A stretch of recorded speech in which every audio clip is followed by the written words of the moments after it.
Naiz irratian, bigarren kafea.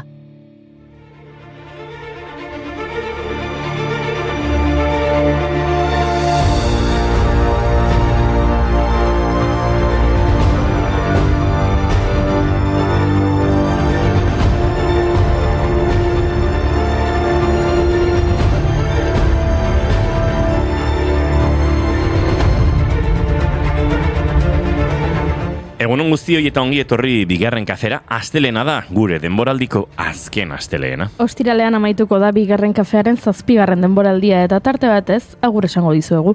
Guk ere behar dugu atxeden alditxo bat, tira, eta baita zuek ere. Eta beraz, eskolako umeak bezalaxe gaude, atzera kontaketa hasi da, eta aste honetan dena izango da azkena. Azken astelena, azken kolaborazioak, eta nola ez, azken puripurian.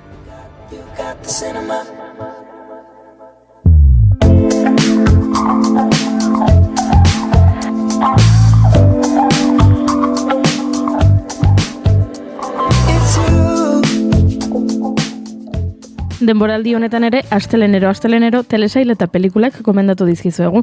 Entzule batzuk, gero komentatzen diguzue, gure gomendioak jarraitzen dituzuela, eta ez dugu gozurrik esango postu egiten gara.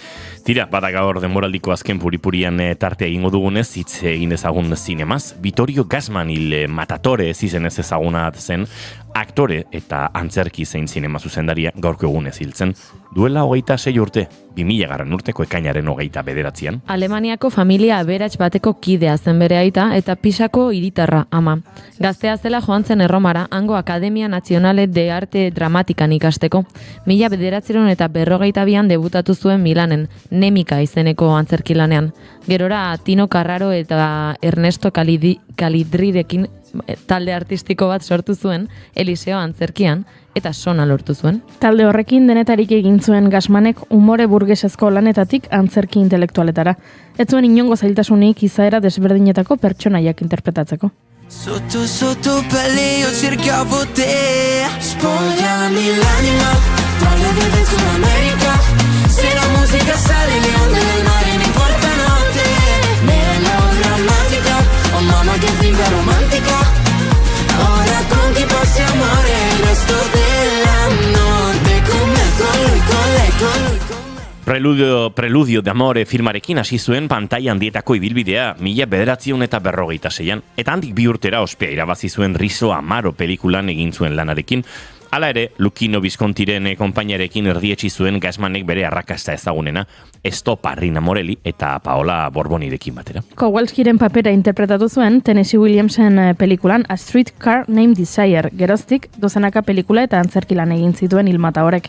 Eta sari ugari irabazi besteak beste, zinemaldiko Donostia saria 1988an. Tamalez gaurko egunez 77 urte zituela, bihotzeko batek jota hiltzen bere Erromako etxean.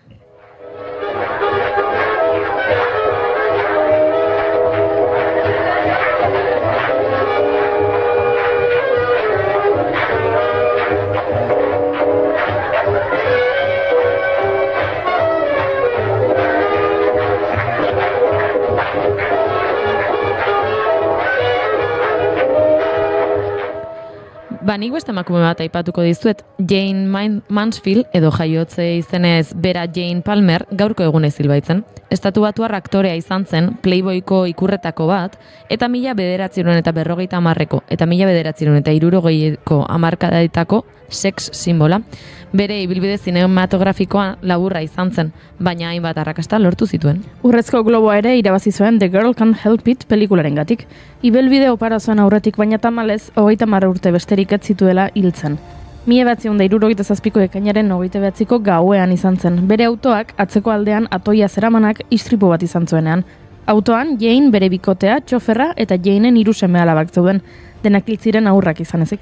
Jane Mansfielden heriotzak ustekabeko eragina izan zuen, istripu hartatik aurrera bide segurtasuna arautzen duen erakundeak traktore atoien behaldean kolpe leungailu bat jartzera behartzen du. Amerikako estatu batuetan babes mota hau Mansfield barra bezala ezagutzen da oraindik. Much too hot to handle. The ladies a dish. Too hot to handle. Her every wish must be obeyed. You'll have to learn how to live in the Nik ere zinema munduarekin jarraituko dut. Catherine Houghton Hepburn 2003ko ekainaren 29an hil baitzen. Amerikako estatu batuetako aktorea izan zen ezaguna haren mingain zorrotzagatik. Hollywoodeko aktore nagusia izan zen haren urrezko aroan. Hainbat generotan parte hartu zuen, hala nola komedia zoroan edo literatura lanetan oinarritutako drametan. Emakumezko aktore honenaren 4 Oscar sari jaso zituen eta beraz, gaurdaino, Oscar sari gehien dituen emakumea da. Hollywoodeko publizitate sistema arbuiatzeagatik eta gizarteak emakumeekiko zituen aurriritziak betetzeari uko egiteagatik ere egintzen ezagun. Gaztea zenean Ludlow O. Smithekin ezkondu zen, baina dibortziatu ondoren, bere bizitza osoan bakarrik bizi izan zen. Bere bizimodu ezoikoarekin eta pantailan interpretatu zituen pertsonaiei esker, Hepburnek 20. mendeko estatu batuetako emakume modernoa irudikatu zuen. All day, every day, therapist, mother, maintenance, then a virgin, nurse, then a servant, just an appendage, lift to attendant, so that he never lifts a finger, 24/7, baby machine, so he can live out his picket fence dreams. It's not an act of love if you make her, you make me do too much labor. Baina entzuleo, gaurko ez da soilik azken denboraldiko puripuriean tartea izango. Gure kolaboratzaile berrienaren denboraldiko azken sekzio ere izango da. Ikasturte honetan Lander Kornagorekin asko ikasi dugu sukaldaritzaz, orain ikasitakoa probatzea falta zaigu. Tira basukaldaritza aipatuta, Petra Laborda aipatu behar dugu. 1860ko gaurko egunez jaio zen Hondarribian. Baserri xume bateko 5 seme alabetatik gazteena izan arren, Petra zerbitzari lanetan hasi zen eta horri esker mundua ikusteko aukera izan zuen. Baserri giroa utzi eta Madrilera joan zen. 3 hamarkada eman zituenan eta denbora horretan sukaldaritzako profesional handiekin batera lan egin zuen eta bere kabuz ospe handia landu ahal izan zuen.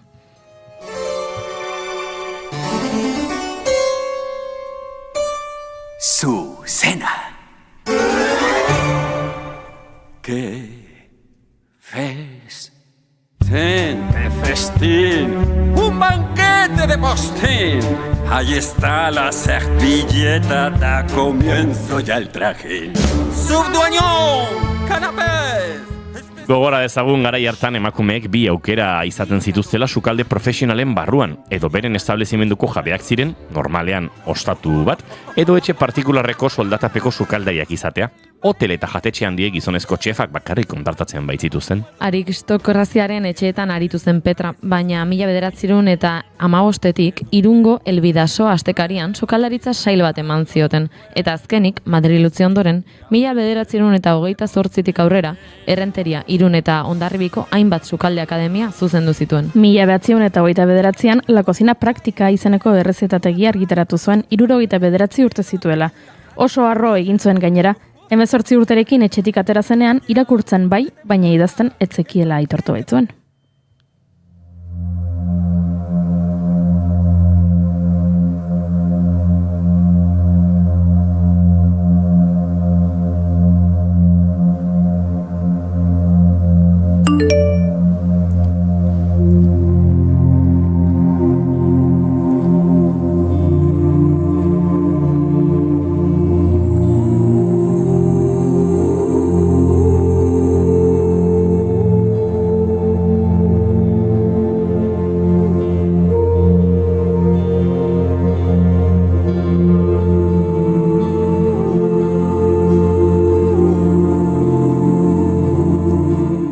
Aurreratu dizkizuegu 2 eduki, puripurian sekzioa eta Lander Kornagorena, baina gauza gehiago ere baditugu zuekin elkarbanatzeko.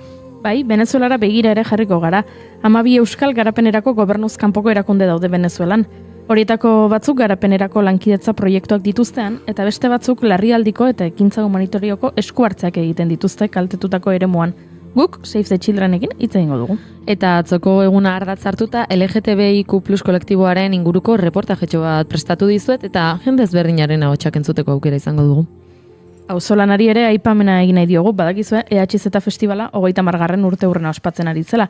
Bada ez dut esperotako amaiera izan, euri jasen ondorioz, aparkalekoetako zelaiak lokatzez bete dira eta bertatik ezin ateratak geratu dira zenbait kotxe. Arberatze Zileko udalerriko herritarrak traktore eta guzti bertaratu dira laguntza eskaintzera. Entzuleok, euriari honena ere atera diote beraz Arberatze Zilekoan eta gu ere alaxe gabiltza. Ekainaren 29 hau, zuekin ontzeko asmotan, bai, astelena da eta guen mentxe gabiltza gure azken asteari kafea jarriz.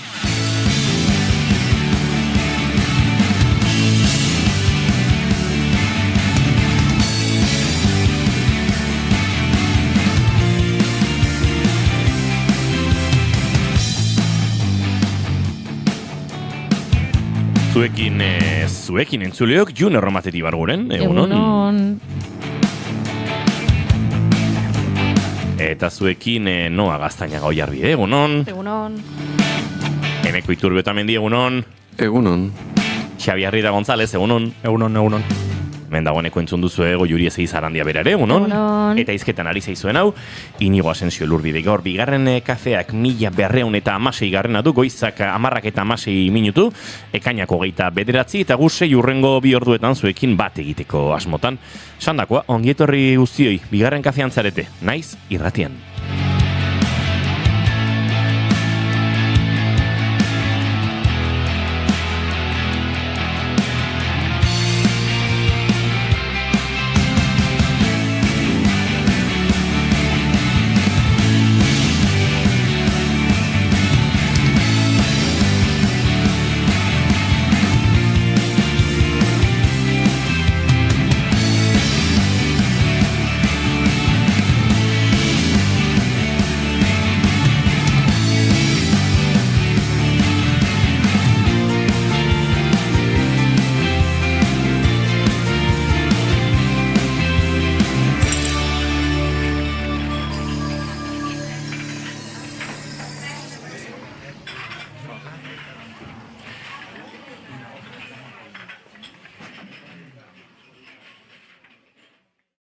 Goizeko 10:17 minutu, eta guk abiatu egin barko dugu gaurko entzuleok, kantu honekin esaterako, beste honekin. Hitz bat bakarrik gauzak nola aldatzen diren segundu bakar bat. Natali eta Pablo Zurutuzaren arteko elkarlana inoiz gertatu ez balitz, bezala, Natalik aurten, 2026 honetan Dakarrenaren aurrerapen kantua, duela 10 egun kaleratu zuten, eta hause bien, muganeko abeslariaren eta Nataliren arteko kolaborazioa. Sanondik den beraz, begiri bada, Eta gure txatean Edita Brokosek egunon gorkak ere, June zelako soinekoa urdina. Bai, urdin iluna ez, baina urdina. Bigarren kafea azken astea, nire maite dut larun batean zeondo pasanon, Burlata Travesti Festen 5. edizioan gora, Burlata herria ikastetxeko patio batean dena ze ederra. Turra balator diote hemendik. Baupa Juneren erreportajea. Claro, aipatu dugulako LGTBIQ+, kolektiboaren inguruko erreporra prestatu duela. Dantza 45, Eneko beti Adidas kamisetarekin. Nahiko Adidas dabil Eneko, Bueno, nahiko Adidas da Eneko. Ez dakit, esplikatzen dizuet. Nik, jendiak edo uzten ditarropa edo oparitu dite diate, baina ni berez erostea, enaiz guten. Jendeak olako arropa balin baka, nik beti egon hartzen dut. Ni pasako ezkizut, kamiseta batzuk sorran dozu. Zuek pasa, baldin baka zuek kamisetan bat erabiltze ez tezuena eta estatezue, ez dut behar, noi pasa. Hau da lotxagabea. Lotxagabea ze, ba? Berrera bilpena, ez baldin behar. Bai, horretan utziko du. Ez dakit nora irakurri hau esan. X. Eneko Noa eta Xabiren azken astea heldu dira kulturzaz bixerak. Dena mezu berean, kulturzaz bixerak iritsi dira, eta Eneko Noa eta Xabiren azken astea, egunon ekipo, azken astelena oporrak hartu baino lehen. Bai, alaxe gabiltza izue, ze esango dizuegu.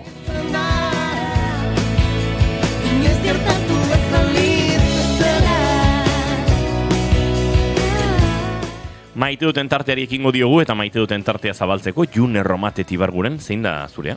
Nik maite ez dut batekin bukatuko dut denboraldia, bihar Irungo alardearen egun nagusia baita, eta beti izan da ez, edo beti jakin izan dugu Hondarribiko alardearen baitan arazo handiak sortu izan direla, borroka handiak egon izan direla, eta normalean, edo beti pentsatu egunagatik, Irungo alardea lasaiagoa zen, Irungo alardean gauzak aurreratuagoak omen zeuden, eta azkeneko aste honetan zehar ikusi ahal izan dugu gauzak ez direla horrela, bai entsaioetan arazoak eduki dituztelako, alderdi parekideko jendeak arazo handiak eduki dituztelako baztertzaileekin, eta horrez gain, sare sozialetan hasi direlako kontu ezberdinen bitartez, deialdiak egiten biharko egunean bideak oztopatzeko, boltsa beltzak eramateko, bizkarra emateko, sare sozialetan irakurriz gero, herriaren hitza bezalako kontuak sortu dira, haien deskribapena edo libertad, educación y respeto jartzen duena, edo la otra cara de la moneda. Horrelako deskribapenekin dute haien burua, horrelako deskribapenekin azaltzen dute, eta egia esan nahiko nazkagarria iruditze zait berriro ere atzera pausoak ematen hastea. Suertez, Irungo alardean bi alarde daude, bat parekidea eta bestea baztertzailea, eta konpainiek badute non atera. Hondarrabikoan konpainia alardetik kanpo dagoen ez bezala, hontan badaukate. Baina ematen duenez, istiluak egongo dira bihar, ziurrenik borrokak sortzeko aukera handia dago, eta hori, nazkagarria dela berriro pausoak atzeraka ematen ari galera ikuste. Zalantzarik gabe, Juneren maite dute zarekin, uste dut nahiko bat egiten dugula denok. Noa, zina zure maite duta? Nire maite duta, alde batetik, aspaldiko partez asteburun surfeatzea jo nintzen. Bai, eta super guztu. Olatua onda? Ez asko. Gutxi, ez txiki. Egia gutxi, baina berriz azteko nahiko ondo. Gaur atxalderako badator. Metro 2, metro 3, metro 4. Ostra. Oso. Tampoco tanto, Bueno, izu.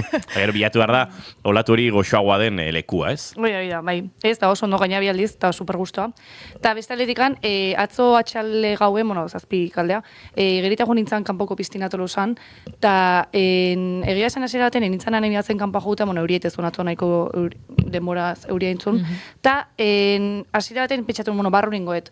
Gero animatu nintzen, kanpoa jo nintzen, eta egia esan super guztu egin nintzen, ze kanpo zeon ia jendea, hasiera baten 3 bakarra gauden kanpoko igerilekun, eta gero bioiek barroa sartu zian, eta bakarrak erregukinun pizten nagusian etzat, eta euri pen honintzen igeriten, eta super guztu egia esan.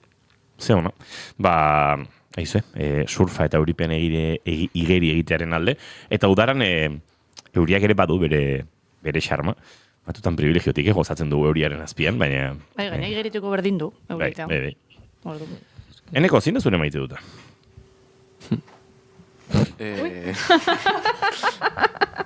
Bira, nik ustez, ez dakit zer den nire maite duta, baina aipatu hitz egin nahi dut katu ez. Zen niri katuak asko gustatzen zaizkit, eta adibidez, pasaden larun baten ikusi nun kalian katu bat. Ni afaltzen ari nintzen familiakin, eta esan jaten emango diot. Eta egon nintzen, afari guztian zehar, nik jaten nuenaren zati bat katuari ematen. Eta hori, besterik gabe. Ez dakizu inoiz? Nundik aterako den? Pertsona hau, Zer ekarriko dizun? Dakizu nigo galdera egingo diola. Zer maite duen? Zer ez zuen maite? Hortik aurrera. Erantzun bat egongo dela ere, beti ez dakizu. Beti erantzun dut. Batzutan agian, beste era batera. Ez daukat maite dutik, hori erantzun dugu, Aurreko anekdota bat kontatu nun, maite dutan ordez. Esan anekdotak atuen hau baino bea zen, bai. Den esaten hasita, hobea zen. Gorkak dio, nere etxe ondo namarkatu daue. Ja, nire etxe ondo baita. Ez dakit amar, baina bai, ikuste ditut, eta asko dira. Askotan ez dakizu berberak dien edo ez. Hori da. Nire gauzon baita pilo eta jendak paseatzea atzaitu. Oirut zait. Baina lotuta, lokarriarekin. Auzotik hor.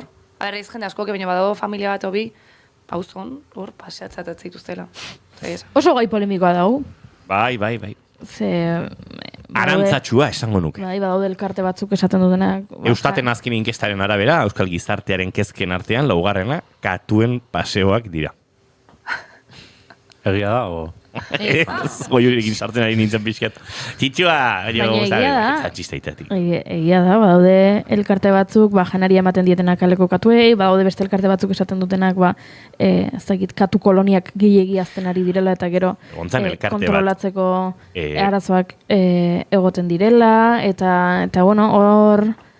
badaude lege arau batzuk, eta... Gaina, udal legeak izaten dira, ez, horrelako kudeaketak, ze kaleko katuak udal ardura izaten dira, eta hor jendea sartzen dena neurak alikatzera, eta neuntzan elkarte bat, Ikusten nola den gaia ez den hauntzaren gauardiko ez dula? Ondo, bai, Juri. Esaten ere bira, Euskaldunen laugarren kitxkanagotxia, nekatu ba. Karriko nukizuke guantxe bertan katu Itxua! bat, gaina alergia daukazu ez da? Ba, ona ekarriko nuke katu bat, guantxe. bai, alergia diet, baina elkar bizitza tokatu zait maiz. Orduan, ez zara Orduan da, alergikoa. alergia bat, bueno. Bueno, Imanolena eta frutu lehorrena bezala esan. Eramangarria. Alergia selektibo. Badakizu sortu zela elkarte bat Euskal Herrian, Euskal izenik gabe, baina branding ikaragarria egin zuena, eta deitu ziona elkarteari Mia Humor. Hau horrela xe gertatu zen, ez da txiste bat.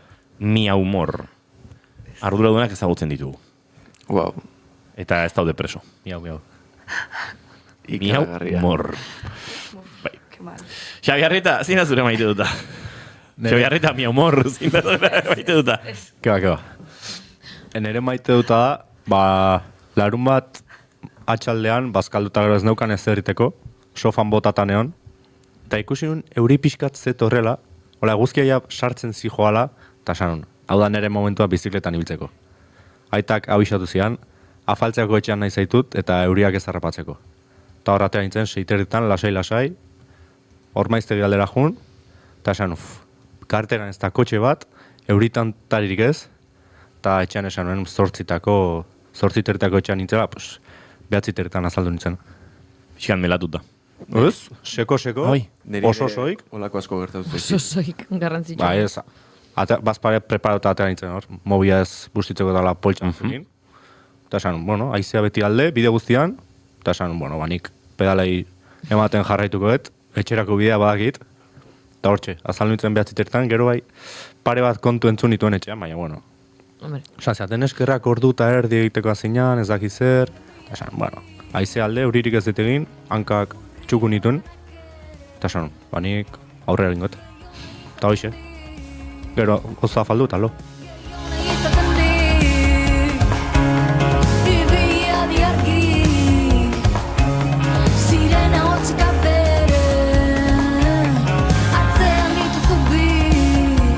Gorkak dio urrengo nigo eitza, eta etxera etorri. Eitza igoko zuen, tarteka Xabik. Eitza. Eitza da ormaizteitik Zumarragara zoazela, ezkio itxaso pasa, eta hor maldan gora jartzen da errepidea zabal eta gogorra da, gogorra psikologikoki berezik. Zumarraga da festako bezakidean.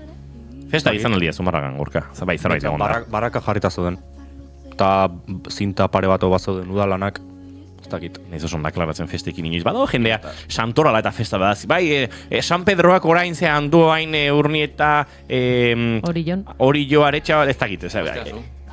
Jendeak buruz dakizki. Auzoko jaiak maiatzean, bai gorka, egun nahi dugu jakin Zumarragan aste buruntan Xabik ikusi dituen oiek zein diren. Euskalo. Goi jure zei zarandia? Zer? Zein da zure maite duta? Begira, nik larun batean ezkontza bat izan nuen. Aurtengo 3. Osotara momentuz 6 dauzkat.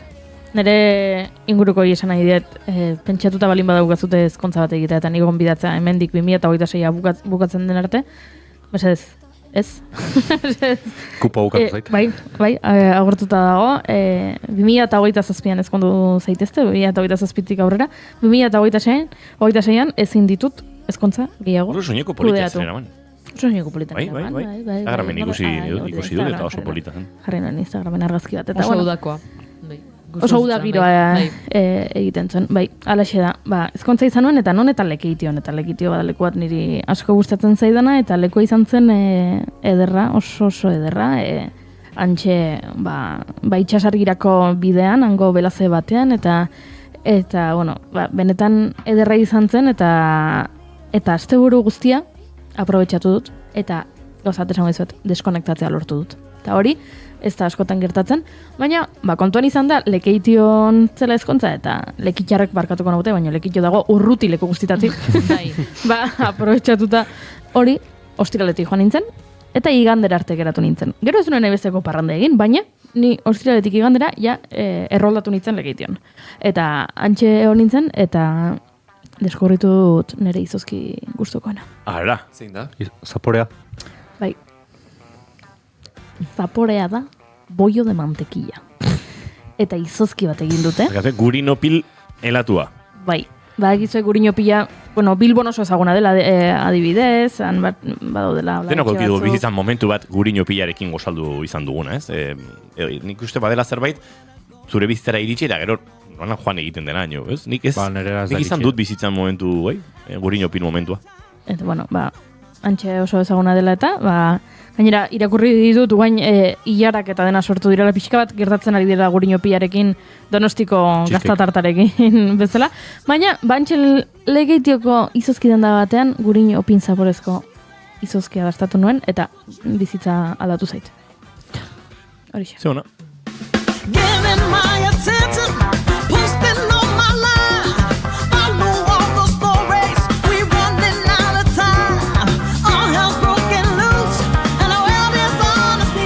Nere maite duta atzo emakume hau sonorizatzeko plazerra izan nuela, akanta lang, esan nuke momentuko soul eta batez ere soul giroko, blues, funk, soul giroko artista haundia, New Orleansen jaioa, Europatik behin baino gehiagotan biran ibili izan dena, eta atzo Tolosan blues jaialdiaren baitan aritu zena, 6 musikari puxkarekin, eta eurak sonorizatzeko ardura egokitu zitzaidan, eta ikarrezko gozatua hartu nuen, bada batzutan ez, taldeak gero eta hobe izan lanak errezago izaten dira soinu mailean, eta atzo soinu frogan hasi aurretik ja eurak entzuten ari nintzen amplifikagailu eta bateriak eta ateratzen zuten soinua bera, eta esaten nuen, hau gozagarri izango da, eta egia esan kriston gozatu hartu genuen, jendeak ere bai. Pena euriak, Tolosan Bluesen 2026ko edizio honen azken txampa hori zertxo baiti zorratu zuela, eta azken bizpairu kantuetan ja benetazko euria ari zuela. Ordura arte gu bagen biltzan horre jendeak kanpotik eta tortzen da Tolosan Bluesera, eta hau, xirimiri pasatxo edo ez, baina ia momentu batean euri jasa hasi zuen, eta azken kantu egin zuten, eta gozatu ederra hartu nuen. Eta gero, soinu ekipoa jasotzea egokitu zen, euri jasa bete-betean, mela eginda bukatu genuen. Talde batetik, badu, ez dakit, udagiro honetan ekaitza azpian edo euri jasa baten azpian bustitzearen plazerra ere, puntu bateraino bazegoen, beste puntu batean, pixka bat, nazka eginda bukatu genuen, ura barruraino sartu zelako, baina tira, geratuko gara, lehenengo zatiarekin eta akantan lang artistaren musika horrekin. He said, she said, bere kantuetako bat.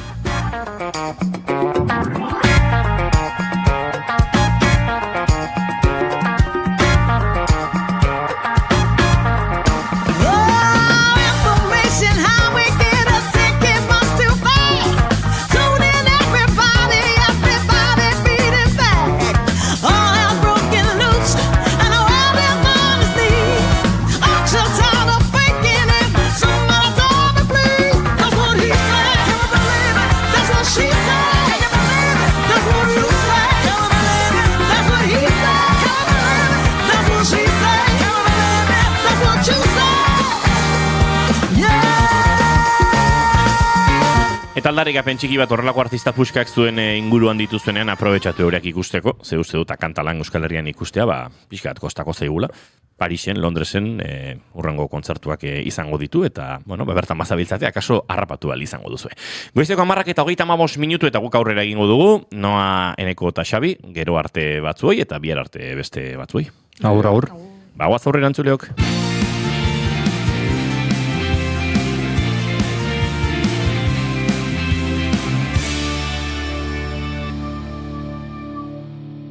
Bigarrenak ez direlako beti okerragoak, bigarren kafea.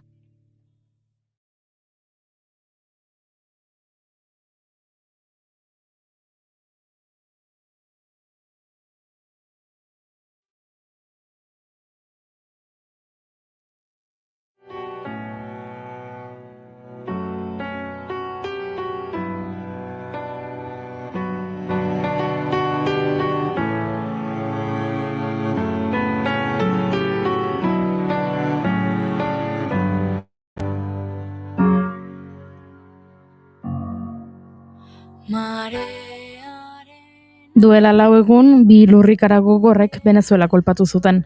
Eta orduek aurrera egina hala, desagertuak bizirek aurkitzeko itxaropena gutxitzen doa. Gaur gorkoz ofizialki 1.450 dira hildakoak eta 3.150 zaurituak.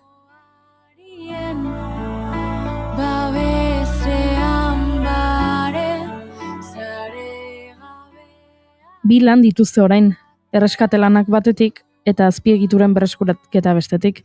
Venezuelako gobernuak iragarri du batzorde berezi bat osatuko duela eraikinen egoera egiaztatu eta herritarrek ahalik eta azkarren beraien etxeetara itzul daitezen. Horrez gain, behin-behineko kanpalekuak eraikiko dituzte etxerik gabe geratu direnentzat. Eta berehala hasiko dira etxebizitza berriak eraikitzeko lanak.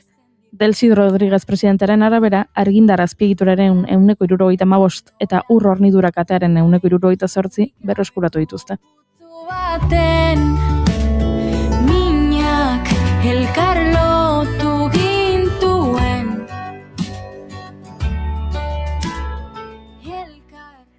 Imaginatzea ere koste egiten zaigun egoera horretan ezinbestekoa da antolakuntza. Behin-behineko erietxetarako laguntza bidaltzeko, ur eta janaritonak batu eta banatzeko, edota besterik gabe desagertutakoen familia eta lagunei babesa emateko. Eta horretaz, asko daki Save the Children erakundeak. Horregatik, gaur gurean dugu Pilar Calzada, bertako presidentea. Egunon, Pilar? Keixo, egunon. Tira, ipatu ditut nik datu batzuk, baino jakin nahiko nuke, zuen partetik, zuen ikuspuntuaz, Nazio Batuen erakundeak adibidez aipatu du ez, kopuruak asko saltuagok izango direla eta pentsatzen duguna baino gogorragoa eta larriagoa dela egoera. Zoritxarrez, uste dugu alaxe izango dela, zuzenean ikusi izan dugunarengatik, bertan jasotzen ari garen informazio guztia hartatzen ari garen, umesaldoa ikusi da, eta bereiziki, momentu honetan, egin kontu desagertuak 50.000 gora direla, aitortu dutela erakundeek, eta beraz, uste izatekoa da, zoritxarrez, zenbaki ikeragarri hori, orain arte ezagutu duguna, ez dela izango azkena eta askozaz ere altuagoa izango dela. Pertsonen galerari dagokionez, gero hortik aurrera bertan gertatu den triskantza erabatekoa dela esaten digute gure lankideek, eta azpiegiturak berreskuratzean askotan identifikatzen dugu normaltasunari aurre egiteko lehendabiziko modua bezala hori hala izango da, baino momentu honetan epe laburrari begiratuta gabezia ikeragarria da. Oso zaila izango da eskualdea berreskuratzea, baino momentun dauden gabeziak oso handiak dira, ur eta elektrizitate hornidura berreskuratzen ari bada ere, ze kondiziotan berreskuratzen ari den eta nahikoa ote den ikusten ari gara ez dela horrela. Eta azpiegitura eta pertsonen galera landa nazioarteko laguntza iristeko zailtasunak ere bai, honek emergentzia kasuetan beti gertatzen da, eta zailtasun horiek ere hor ikusten ari gara, behar baino askozaz ere motelago iristen ari delako bai.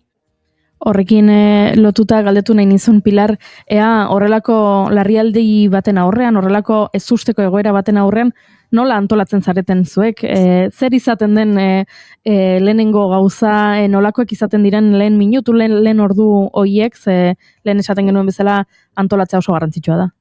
Bai, eta esango nuke eta aprobetxatuko dute, sola salditxo hau, antolaketa profesionalaren garrantzia azpimarratzeko. Oso zaila da eman nahi dudan mezua, barkatuko iazue espadut guztiz asmatzen, baina uste dut oso garrantzitsua dela. Bihotzetik ateratzen zaigu lagundona izate hori. Bihotzetik ateratzen dena agian ez da momentuan gisa honetako emergentzia baten garrantzitsuena. Antolatua izan behar du laguntza, eta profesionalki antolatua izan behar du askotan ikusten dugulako, bi plano desberdin horiek nahasten direnean, zaurian piku egiten duela, hau da, laguntza hori ez da behar bezala iristen, laguntza hori ez da unibertsala, laguntza hori ez da banatzen, ez da antolatzen lehentasun irizpideen arabera, eta irizpide horiek oso argiak dira, babesgabeenak hartatu behar dira lehendabizi, segurtatu behar dira azpiegiturak epe ertaineko mina ere eta galerak ere arintzeko, printzipio argi batzuk daude, eta horiek modu planifikatu batez ezarri egin behar dira. Bertan dihardugun eta emergentzia lanetan esperientzia daukagun erakundeok badakigu nola egiten den, eta koordinazioa ezinbestekoa da, jakin behar da zein den bakoitza jokatu behar duen papera denok ezin dugulako dandana eta modu berberaz egin. Ikusten ari gara, irudi batzuk ere ikusten ari gara, nun erreskatistek zailtasunik eragarriak izan dituzte iristeko, pertsonak lurrazpian dauden tokietara bestelako laguntza sistemak tartean sartu direlako. Oso garrantzitsua da, laguntzen dakienari laguntzen ustea. Badakit mezua zaila dela, eta ez dijoa inondik ere norberaren elkartasun goze horren kontra. Modurik eraginkorrenez erantzun ahal izatea, ezinbestekoa da. Eta kasu honetan, munta honetako tragedia baten aurrean, lehentasunez, baino baita ere oso bizkor. Gure kasuan behintzat, erakunde desberdinak modu desberdinez antolatzen dira, baino gure kasuan behintzat beti prest dugu larrialdiei egoera baten erantzuteko mekanismoak. Nola da hori posible? Batetik, badugulako emergentzietarako funts handi bat, zeinaren bitartez berehala erantzuteko gaitasunak eskura ditugun. Ez dugu inoren menpekotasunik, ez da inoren dirua edo baliabideak iritsi behar guk gure kasa erantzun izateko. Eta gero ikusiko dugu ondorengoak nola hornitzen diren fondo horiek, bertan iraun ahal izateko, gobernuz kanpoko erakundea garelako, nazioarteko deialdiak egiten dira laguntza eta bitarteko horiek pool edo komun batean jarri eta denok erantzun ahal izateko. Horrela funtzionatzen dugu eta gure kasuan gainera iristen garen momentuan oso garbi daukagu zein diren gure lehentasunak. Batetik, lurralde horretan gure talderik baldin badago beraiek lidergoa hartzen dute, operazioaren lidergoa eta nazioarteko baliabideak horri gehitzen zaizkio, eta guk beti komunitatekin beraiekin lan egiten dugu, sarean egiten dugu lan. Venezuelan kasuan, Venezuelan bertan egitura egonkorra dugu 2018 urtea azkerostik, krisi humanitario handiak gertatu direlako lehendik ere, eta gure taldeak lan egiten du komunitatean, bertako talde bat den neurrian, orduan, zentzu horretan errezago eta azkarrago iristeko aukera ere badaukagu, eta egitura horri orain nazioarteko talde maila internazionalean lan egiten duten espezialisten taldea gehitu zaizkio.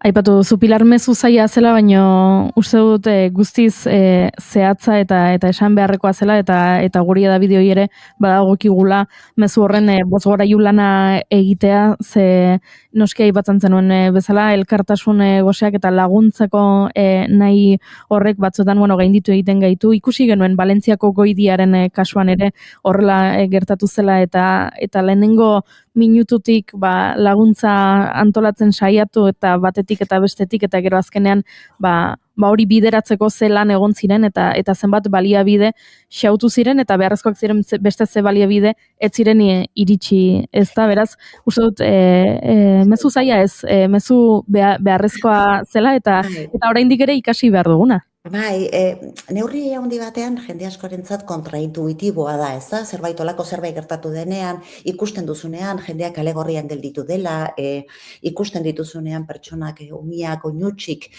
berehala ateratzen zaizuna da, nik hemen daukadana bidaliko dut, egin kontu, ze eratako logistika operazioa behar den, ni nagoen tokitik, mantak janaria edo oinetakoak eramateko. Atera egiten zaigu, eta hori ezin da inolaz ere galdu, baino lagundu nahi duena jakin behar du laguntzeko oso modu eraginkorrak daudela, eta bere alakoan bururatzen zaizkigunak agian ez direla horren eraginkor. Guk beti dei egiten dugu, bi arrazoi desberdinerengatik, eta hau ere kontraintuitiboa dela badakit, baina esan egingo dut. Momentu honetan Venezuelan behar dana da, bertan lanean ari diren pertsonak behar dituzten baliabidez hornitzea. Eta hori, kasu ia guztietan, diru baliabideak dira. Ze Venezuelan bertan badaude mantak. Venezuelan bertan badago janaria. Venezuelan bertan badago, makineria, ez da?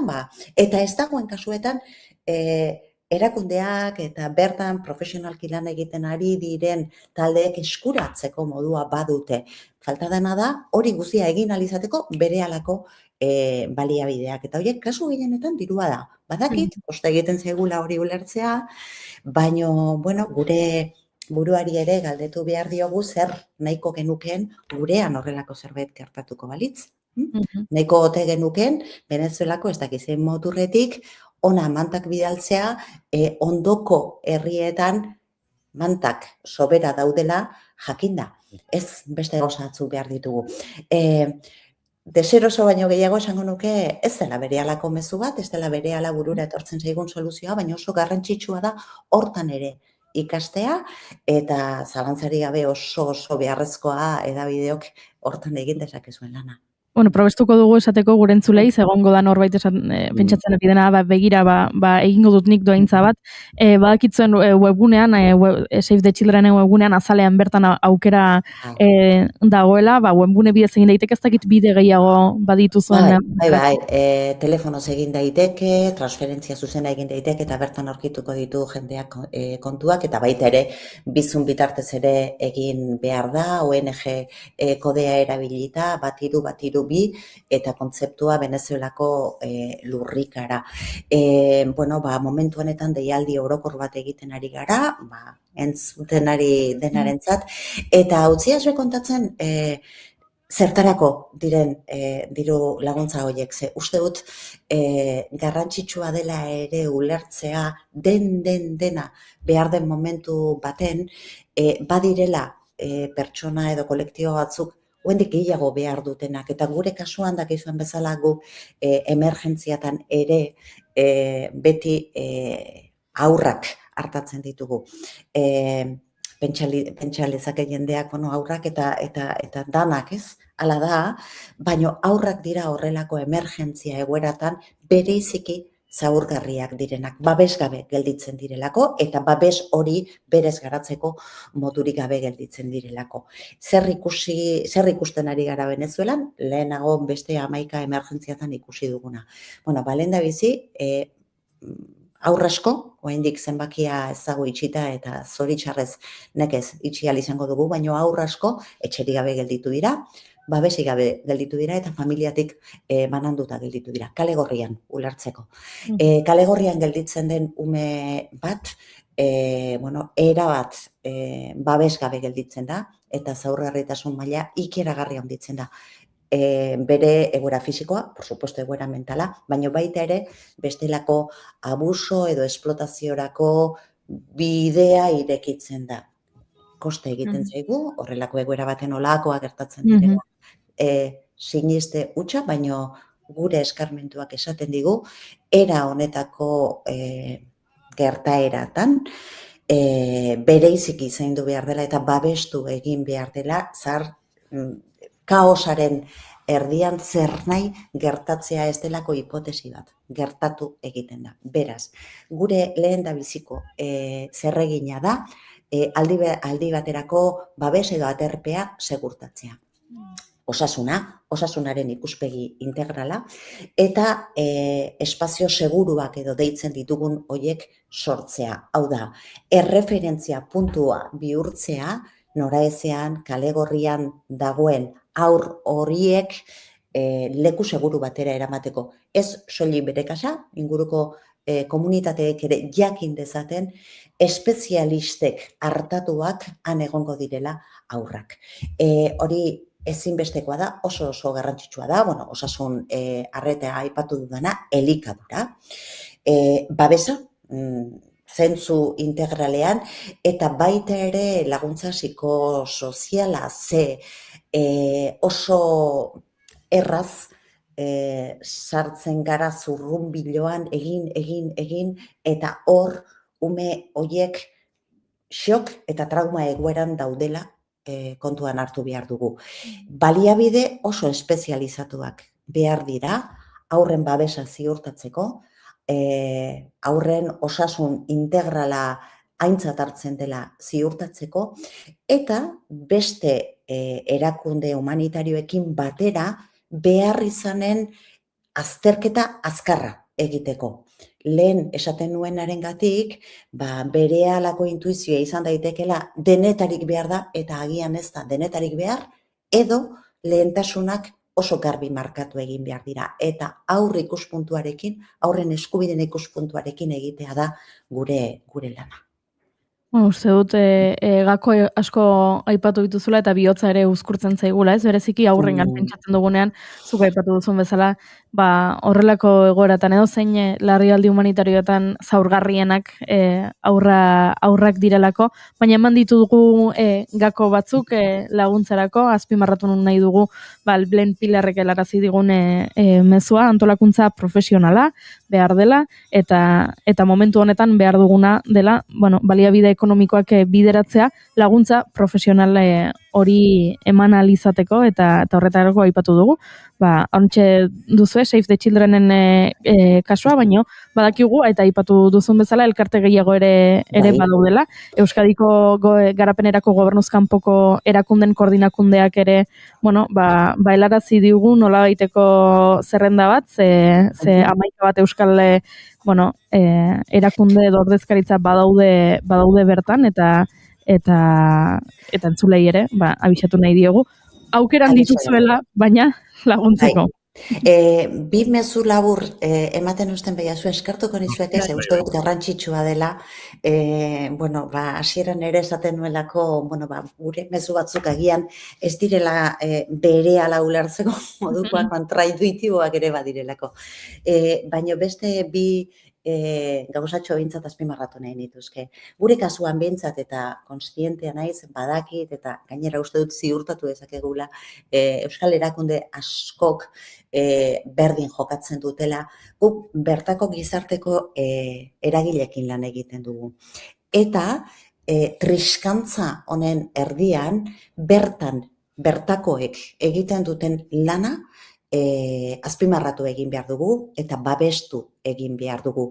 Batzuetan, gure lana da besteen lan hori sendotzen laguntzea, baliabideak ematea horretarako, hau da. Gu ezkoaz parakaidistak modura, gure kasuan bintzat gu bertako erakunde bat gara, eta bertako erakundeekin egiten dugu lan. Eta ez bakarrik laguntza beraientzako eskatu, baita ere egiten ari diren lan horretan, beren esfortzua, jende aurrean rekonozitu, izugarrizko lan egiten ari dira, inoizko kondiziorik zailenetan. Hori lehendabiziko mezua, mezu bat bidaltzea beraiei, eta bigarrena, nazioarteko lankidetzaren beharra.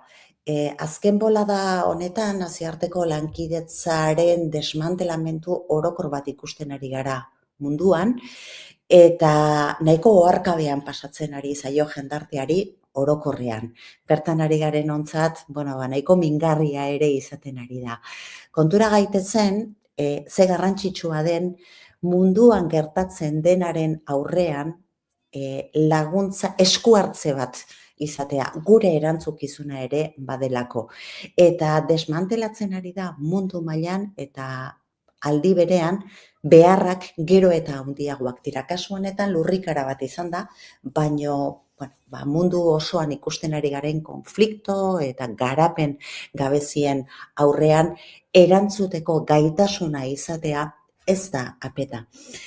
Uste dut gure baloreak rebisatuta, nazioarteko lankidetzaren alde egin beharko genukela denok, gisa honetako gertakariek gogorarazten digute ze garrantzitsua den berehala erantzuteko moduan egotea, eta berehala erantzuteko moduan egoteko, gizarteak eunero sustengatu behar du munduko elkartasun sarerik erraldoiena, garapenerako laguntzaren sare hori. Eta hori ere azpimarratu nahi nuke gaur.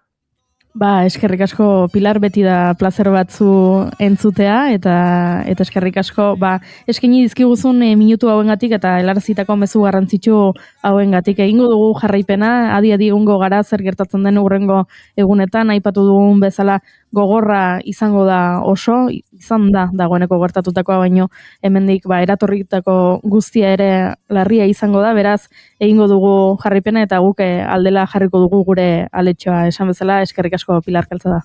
Mila esker zuei. Entzuleok Venezuelako herria esperantzari kondenatuta ere bada eta erresilientziari kondenatuta. Joropo batekin egingo dugu urrengo tartetxoa hementxe bigarren kafean eta beste gai batzutan murgilduko gara segituan. A todos los europeos, joropo carabobeño, óyeme Bartolomeo. Joropo carabobeño, óyeme Bartolomeo.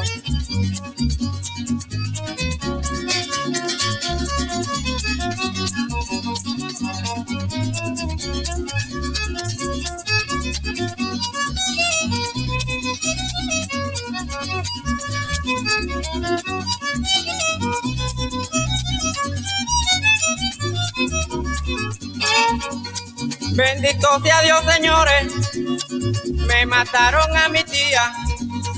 Bendito sea Dios, señores, me mataron a mi tía. Que no robaba de noche, pero robaba de día. Que no robaba de noche, pero robaba de día.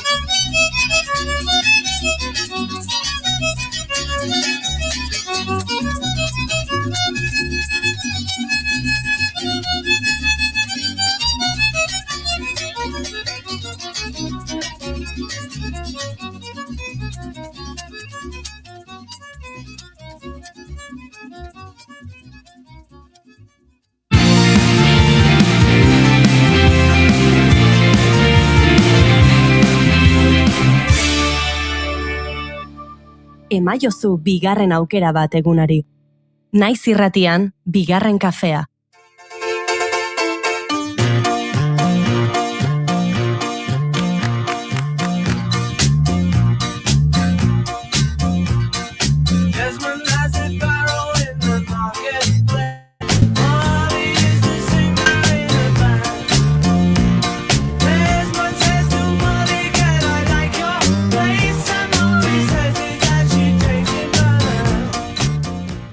Ekainean gaude, LGTBIQ+ kolektiboaren zati hilabete garrantzitsuan.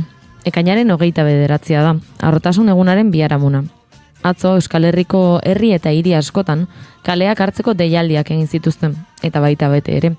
Hiriburuetako zein herri batzuetako kaleetan askatasun oihuak entzun ziren. Ez jaia, ez festa, aldarriak.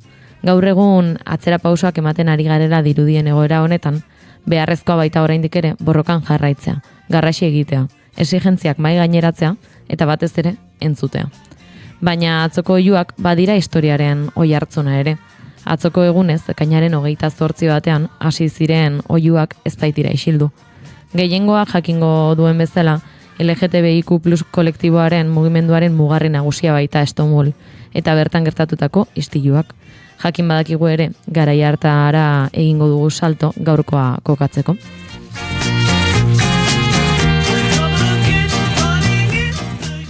Pixka bat atzera, joango naiz eta kontatuko dizuet, historiatzaile batzuek azaldu dutenez, Bigarren Mundu Gerrak eragindako asaldadura sozialaren ondoren, Amerikaetako estatu batuetako jende askok, gerra aurreko ordena soziala berrezartzeko eta aldaketaren indarrak gelditzeko gogo bizia sentitzen zuela edo hala esaten zuela. Adibidez, Joseph McCarthy senatariak galdeketak antolatu zituen Ameriketako estatu batuetako gobernuan, ejertzitoan eta beste instituzio batzuetan, komunistak bilatu eta kanporatzeko.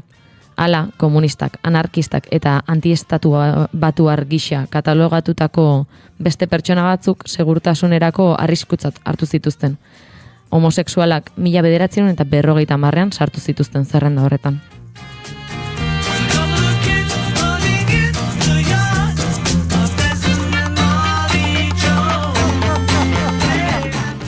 Hori horrela zenez 50ko eta 60ko hamarkadetan FBIak eta polizia sailek homosexual ezagunen zerrenda egin zuten eta haien establezimendu gogokoenak eta lagunak miatu zituzten.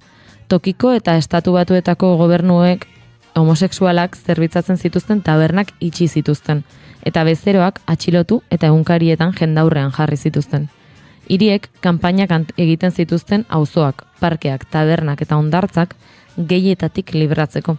Gei, lesbiana eta transgeneroen milaka pertsona publikoki humilatu zituzten, fisikoki jazarri, kaleratu, espetxeratu edo ospitale psikiatrikoetan sartu zituzten.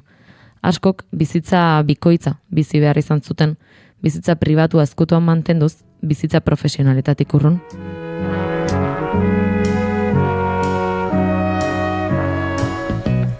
Where it began. Hori guztia gertatzen ari zela 1952 urtean, Amerikako psikiatria elkarteak homosexualitatea pertsonalitatearen nahaste soziopatiko gisa katalogatu zuen eta buru nahasten diagnostiko eta estatistika eskuliburuan sartu zuten.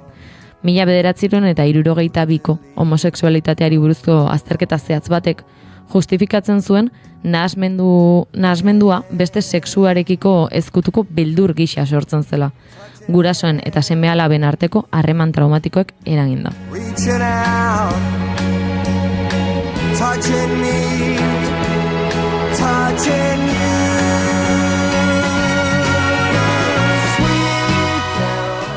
Joera antihomosexual orokor honi erantzunez, taldeak sortzen hasi ziren homosexualen kausa defendatzeko eta baita atxilotuak izateko beldurrik gabe geiek eta lesbianek harreman sozialak izateko aukera bilatu ahal izateko. Lehenak eta ezagunenetakoak Matchain eta Daughters of Bilitis izan ziren. Gainera, gei komunitate txiki eta urrien ertzetan, genero estereotipoei aurre egiten zieten pertsonak ere bazeuden, transexualak eta travestiak besteak beste. Baina bi talde hauek kontu handiz diseinatutako baieztapena ziren homosexualak pertsona normalak eta errespetagarriak zirela hartzen zuten aintzat eta bertan bera uzten zuten. How can I hurt when holding you?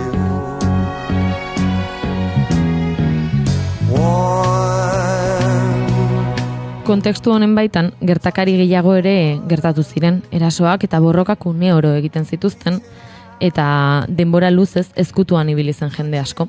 Besteak beste 1959an Los Angelesen matxinada txiki bat eman zen, edota 1976an San Franciscoko Compton's kafetegian iskanbila gertatu ziren, eta poliziak jendea atxilotzeaz gain lokaleko kristalak hautsi zituzten. Garai hartan, New Yorkeriko Greenwich Village eta Harlem auzoak bihurtu ziren auzorik erosoenak esango dugu kolektiboko pertsonak bertan elkartu eta babesteko. Auzo horretan hainbat establezimendutan igarotzen zuten denbora, baina hori bai, geiek eta lesbianek bisitatzen zituzten tabernetako bakar bat ere, etzen gehi jabea zuen establezimendua. Gehienak italiar mafiarenak ziren. Ohiko bezeroak gaizki tratatzen zituzten, alkola urarekin hasten zuten, eta edariengatik gehiegizko prezioak kobratzen zituzten. Establezimendu horiek gainera poliziari lagaiola edo izenekoa ordaindu behar izaten zioten astean behin lokalek irekita jarraitu ahal izateko. Hala ere, eta gainera, polizia maiz erosten zuten sarekadak saiesteko.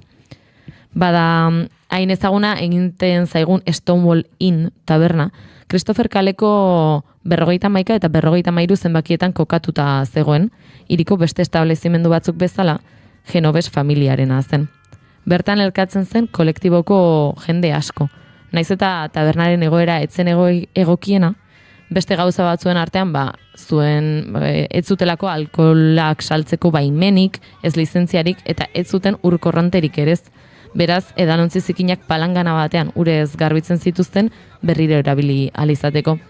Polizia bertaratzea ere ohikoa zen eta 1969an ekainaren 28 horretan egoera lehertu egin zen.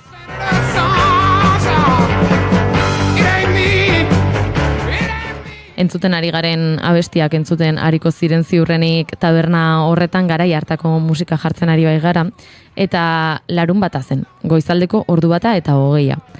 Zibilez jantzitako 4 polizia sartu ziren lehenengo tabernan, ikuskatzeko, moral publikoaren eskuadroia izenekoari seinalea emateko asmotan. Beranduago, patrulla uniformea zeramaten 2 polizia ofizial, Charles Smith eta detektibea zena, eta Seymour Pine, inspektore ordea edo zena, ate nagusitik sartu ziren oihuka. Musika itzali eta argi nagusiak piztu zituzten. 200 pertsona inguru zeuden tabernan gau hartan. Polizia sarekadarik inoiz izan ez zuten bezeroak ere bazeuden eta nahastuta zeuden. Baina batzuk gertatzen ari zena ezagututa komunetako ate eta leihoetara joan ziren korrika. Poliziak ateak blokeatu zituen eta nahasmena areagotu egin zen.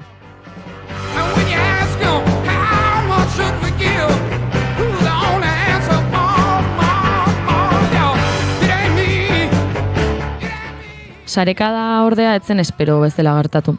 Ohiko prozedura zen bezeroak ilaran jartzea, haien identifikazioa berrikustea, eta polizia emakumeek emakumez jantzita zeuden bezeroak komunera eramatea, haien sexua egiaztatzeko eta emakumez jantzita zegoen edozein gizon atxilotzeko. Emakume arropekin zijoaztenak ez zuten ofizialekin joan nahi izan gau hartan. Gainerako gizonak identifikazioari uko egiten hasi ziren. Agenteek bertaratutako guztiak polizia etxera eramatera erabaki zuten. You know, every now and then.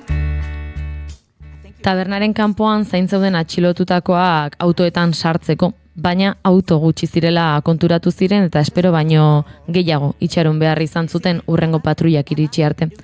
Bitartean, 150 eta 200 pertsona gehiago elkartu ziren kalean egoera guzti hori ikustera. Batzuk tabernatik ateratakoak ziren, eta atxilotuak ez zeudenak ziren asko, beste batzuk kalean zebiltzan. Pixkanaka jendetza elkartu zen poliziaren autoen inguruan.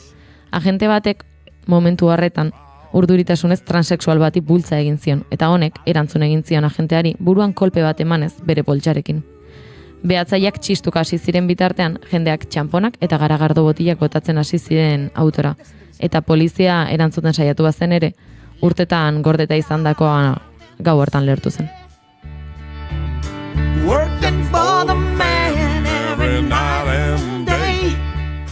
Stonewall Inneko gertaerak izan ziren garrantzitsuak LGTB komunitatearentzat eta horregatik ospatzen da harrotasun egun honetan. Mugimendu ezberdinak izan ziren garai hartan eta baina istilu hauek ere borroka bati bidea eman zioten. Gaur egun aurrera jarraitzen duen borroka da. Hala ere, orain ia dena konpondurik dugula uste dugun honetan, LGTBIQ+ kolektiboak ez duela ezer hobetzeko LGTBIQ+ kolektiboak ez duela ezer hobetzeko espero dugun honetan entzun ondorengoak. Ziritzako zentro batek homosexualitatea sendatzeko terapiak eskaintzen dituela salatu dute. Sumin transek gogorazi du legez kanpokoa dela hormonak hartzen hasteko psikiatraren aurretik igaro behar izatea. Akusatuek marikoi zikina oihu artean jipoitu zutela berretsi du Ekain Perrinok. Gutxienez 30 gertakari LGTBI-fobo izan ziren ia Zaraban azken 6 urteetako gehien. 4 gizon epaitzen ari dira Iruñeko parke batean eraso homofobo bat egiteagatik. Tolosan eraso homofobo bortitz bat gertatu dela salatu du udalak. Arrigorriagako udalak salatu du zinegotzietako bati eraso transfobo bat egin diotela. Urtarrietik gaurko egunera arteko albiste batzuen titularrak dira horiek, Euskal Herrikoak bakarrik. Mundukoak gehitzen hasiz gero zerrendagian amaigabea litzatekelako.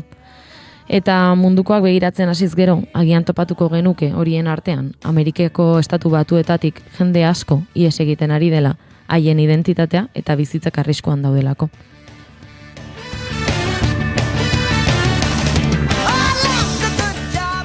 Iesean ari diren asko transpertsonak dira, eta beraz, horren inguruan galdetu nahi izan diot Joan Mari Arroyo Alkoni.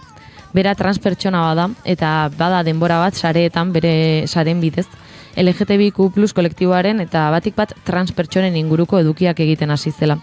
Euskara ikasten ari da eta haren esperientziaren inguruan ere galdetu nahi izan diot sareen inguruan. Saretan kolektiboari buruz hitz egiten hasi nintzen nire esperientzak partekatu nahi dituelako. Askotan informazio falta eta estereotipo asko daude pertsona transen inguruan, eta nire ikuspegia erakutsi nahi nuen. gainera beste pertsona batzuei lagungarria izan daike da, uste dut, baina batez ere beren identitatea ulertzen ari direnei. Nire esperientzaz, jendeak zaretan eraso asko egiten ditu, batzuetan bai. Sare sozialetan oraindik ere iruzkin iraingarriak edo gorroto bezuak aurki daitezke. Hala ere, babes mezu asko ere jasotzen ditut.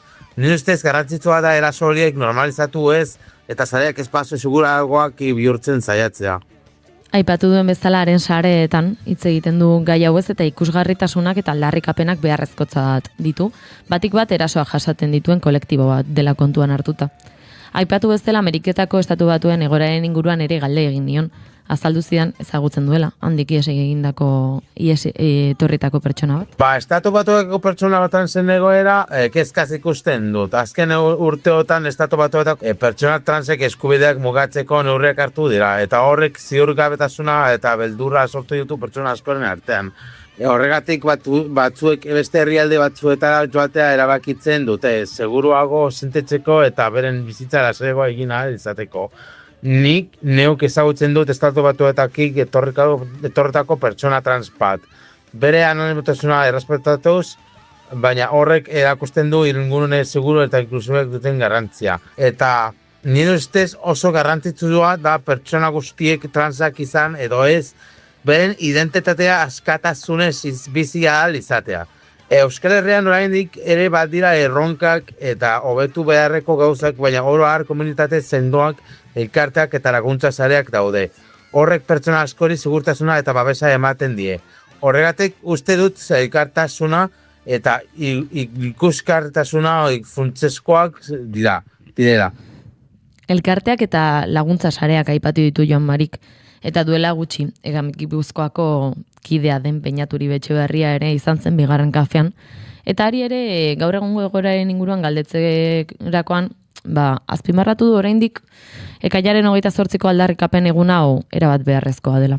Ekaineko 28 beharrezkoa izaten jarraitzen du sinestarazi digutelako jada lortu alditzak egun eskubide guztiak. Ezta esan digute ze eskubide diren LGBTQ+ eskubideak eta ja konfrontatu beharra dugula lortutako horiekin. Adibidez, ezkontzaren legea. Ezta ja pasadira 20 urte lege horretatik eta hala ere oraindik ere jarraitzen du izaten adibidez, lortu dugun garaipenik gorena, ezta? Eta ez dugu ahaztu behar, eta uste dut garrantzitsua dela egun hau erabiltzea, gogorarazteko LGBTQ+ eskubideak ere badirela etxe bizitza eskubidea, bai? Lan duinerako eskubidea, sexu langileen lan duinerako eskubidea, eta baita immigrazio politiken beste politika berri batzuk ez. Gu ez erabiltzea politika arrazistak defendatzeko edota justifikatzeko esanez gu babesten ari dela, guk ez dugu poliziaren babesik behar, gu bata bestearen babesaren beharra dugu. Edota genozidioak baita ere ez zuritzeko eta justifikatzeko nola erabiltzen gaituzte, uste dut garrantzitsua dela gaurko eguna edo ekaineko 28 erabiltzea hau hausnartzeko, nola oso presente dugu Palestina, baina hala baita ere izan ditzakegu Kongo, Sudan edota Iran, nola gu erabiltzen gaituzte esateko, ikusten duzu nola tratatzen dituzte LGBTQ+ pertsonak herrialde hauetan, ez alduzu salbatuak izan nahi, ez guk ez dugu salbapenik beharrez, guk gure artean salbatuko dugu elkar, eta badakizu nola ez den inor salbatuko, bata bestea akatuz, eta genozidio bat ezin da inoiz ere, gure salbapenerako eginez, ezin gaituzte gu erabili. Beñat Uribe Etxebarrik ondo aipatu duen bezala genozidio asko erabili izan ohi dira LGTBQ+ kolektiboak erabili izan dira genozidioak babesteko, baina Euskal Herrian zentratu ere nahi izan duenez, Euskal Udalekuen borroka ere kontuan hartu beharrekoa dela, aitortu du. Ekainako 28 honetan ere oso presente eduki behar dugu Bermedoko Udalekuen auzia. Ze borroka LGBTQ+ ere bada euskararen aldeko borroka, eta ikusi dugu Ze oso argi dugu fasismoaren nola buruan daukagun irudi global hori askotan oso argi daukagu, ez? Fasista bat norden eta abar. Baina haien aliatuek ere sekulako boterea dute, adibidez zenolako tratamendua eman zaion Bernedoko udalekoen auziari bai edabideetan, bai kalean, baita beste hainbat alorretan ere, horrek erakusten dugu fasismoak aliatu asko dituela, eta kontra egiten diotela haien diskurtso eta narratiba transfoboarekin, aurka egiten diotela ez bakarrik pertsona LGBTQ+ei, baizik eta baita ere euskerari egiten diotela eraso. Eta horrek ere sentiarazi behar gaitu, gure borroka, gure identitateetik haratago badijoala ere, ez? Eta kasu honetan gutxi hiri etorriko zaie burura euskera ere sartzen dela gure borrokan, eta noski sartzen dela, eta euskeraren alde ere borroka egin behar dugula. Ekainaren 28ko eguna aipaturik, Joan Marika aipatu zidan alduen ero Donostiako Harrotasun eguneko manifestazioan parte hartzen duela. Bertan eroso sentiarazteaz gain, borroka egiten ari dela sentitzen duela. Beinatek ere antzerako iritzi bat izan du eta atzoko manifestazioa berezi sentitu zuela kontatu digu. Honetan, Donostian egon naiz eta Gam Gipuzkoarekin batera manifestazioan hartu dut parte.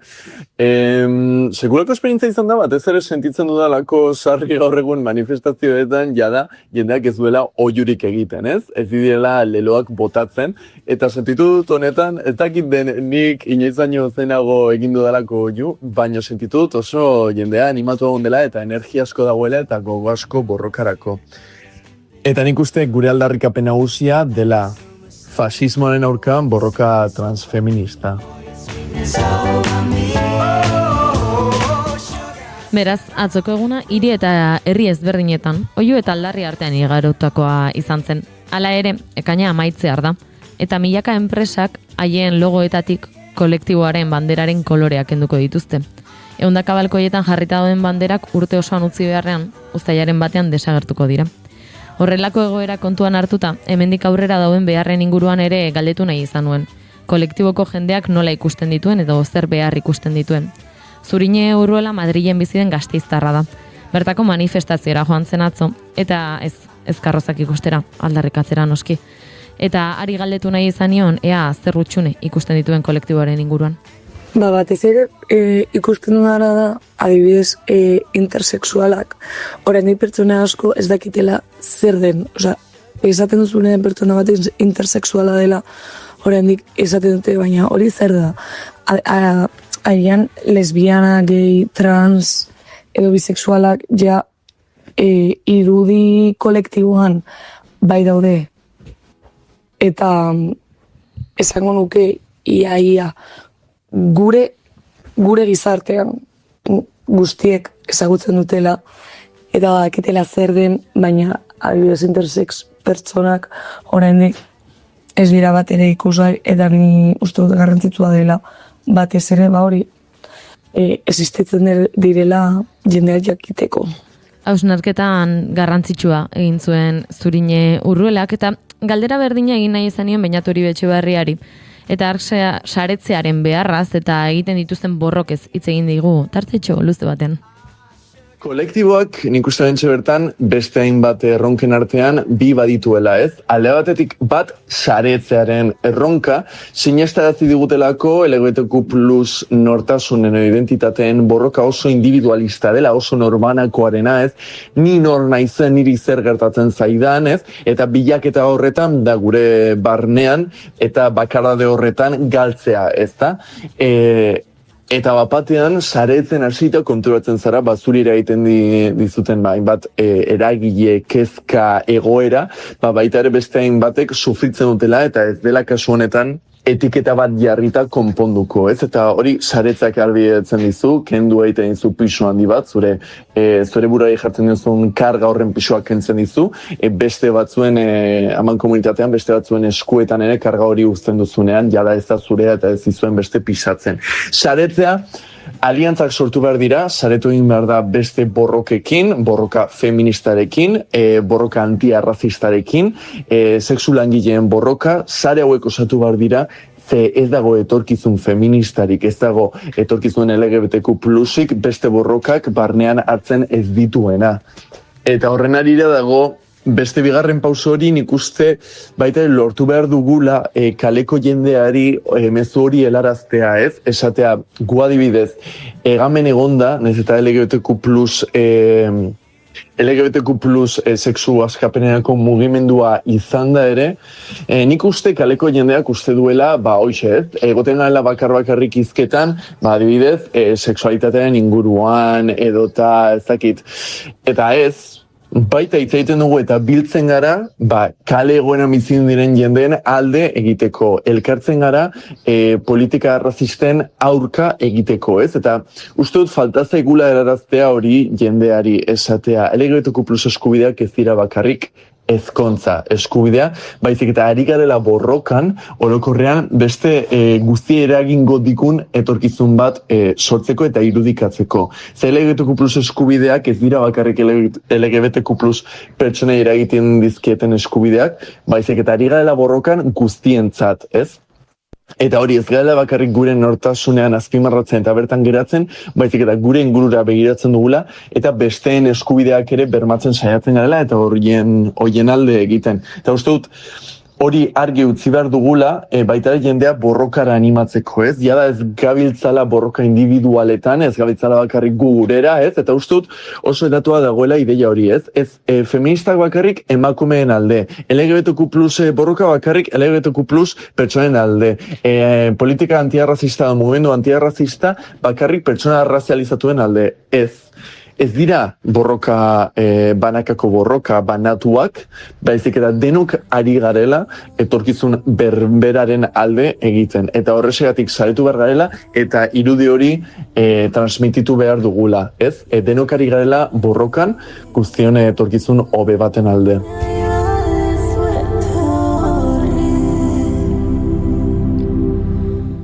Iritzi eta ahots ezberdinak entzun ahal izan ditugu eta beste asko eta asko oraindik isilpean daude. Horrez gain ere hausnarketa txiki batekin utzi nahiko nuke edo jendeak pentsa dezala pixka bat, prentsa edo kazetari askok eta komertzio eta enpresa askok ekainean bakarrik pentsatzen dute LGTBIQ plus kolektiboaren inguruan. Eta nire inguruko ezagun askok aipatu izan didate, atzoko eguna gerturatzen den bakoitzean toki guztietatik jasotzen dituztela deiak, baina ekaina amaitzen denean haietaz hazten direla. Jesus begira montatu zen eszena, aritxua darekin bihurtu. Juno Romateti Barguren eskerrik asko, erreportaje sakon eta sendo honengatik eta baita noski, erreportaje honetan parte hartu eta euren ahotsak helarazi dizkigutenei. Urgoiena, Urbarrena, Maruxak proiektua, Aier, Talbina, Stardust, Labar, Olat Salvador eta Aimarzekin batera, urrengo minutuetan entzuteko kantua entzuleok.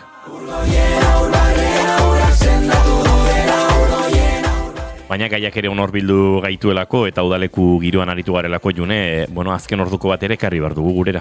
Bai, ematen duenez epaiak bertan bera utzi du, behin-behinean, Sarrea Euskal Udaleku elkarteak, aisialdi ekintzak antolatzeko debeku hori, beraz, behin-behineko honetan behintzat, pozgarria izan daitekeen albiste bat, jende askorentzat. Albistearen jarraipena ere egingo dugu noski eta eguerdiko 12etan informazio zerbitzuetan eta orduz ordu hemen Naiz Irratian jarraitu izango duzuen noski, honen inguruan eta bestelakoen inguruan gertatzen den guztia.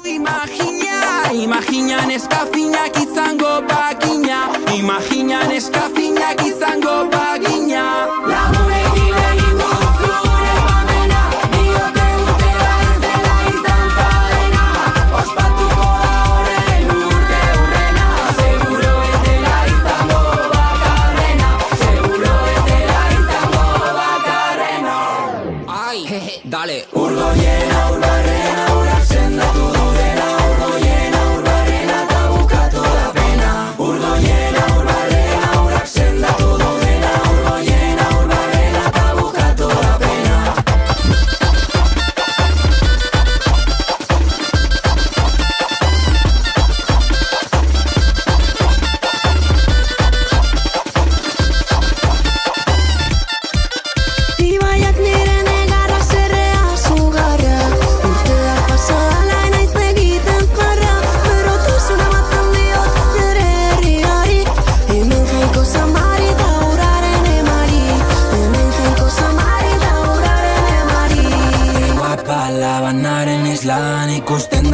arnazatze kaldetik bihoteraino sartuko dio estaka. Berarekin liatu zen jakinda zela naia. Karmari itxarordete inzan bera txaia.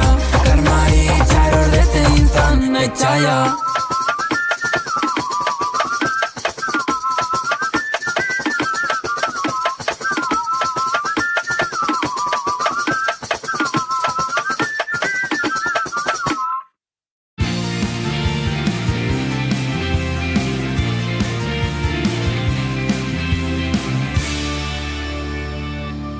Bigarrenak ez direlako beti okerragoak, bigarren kafea.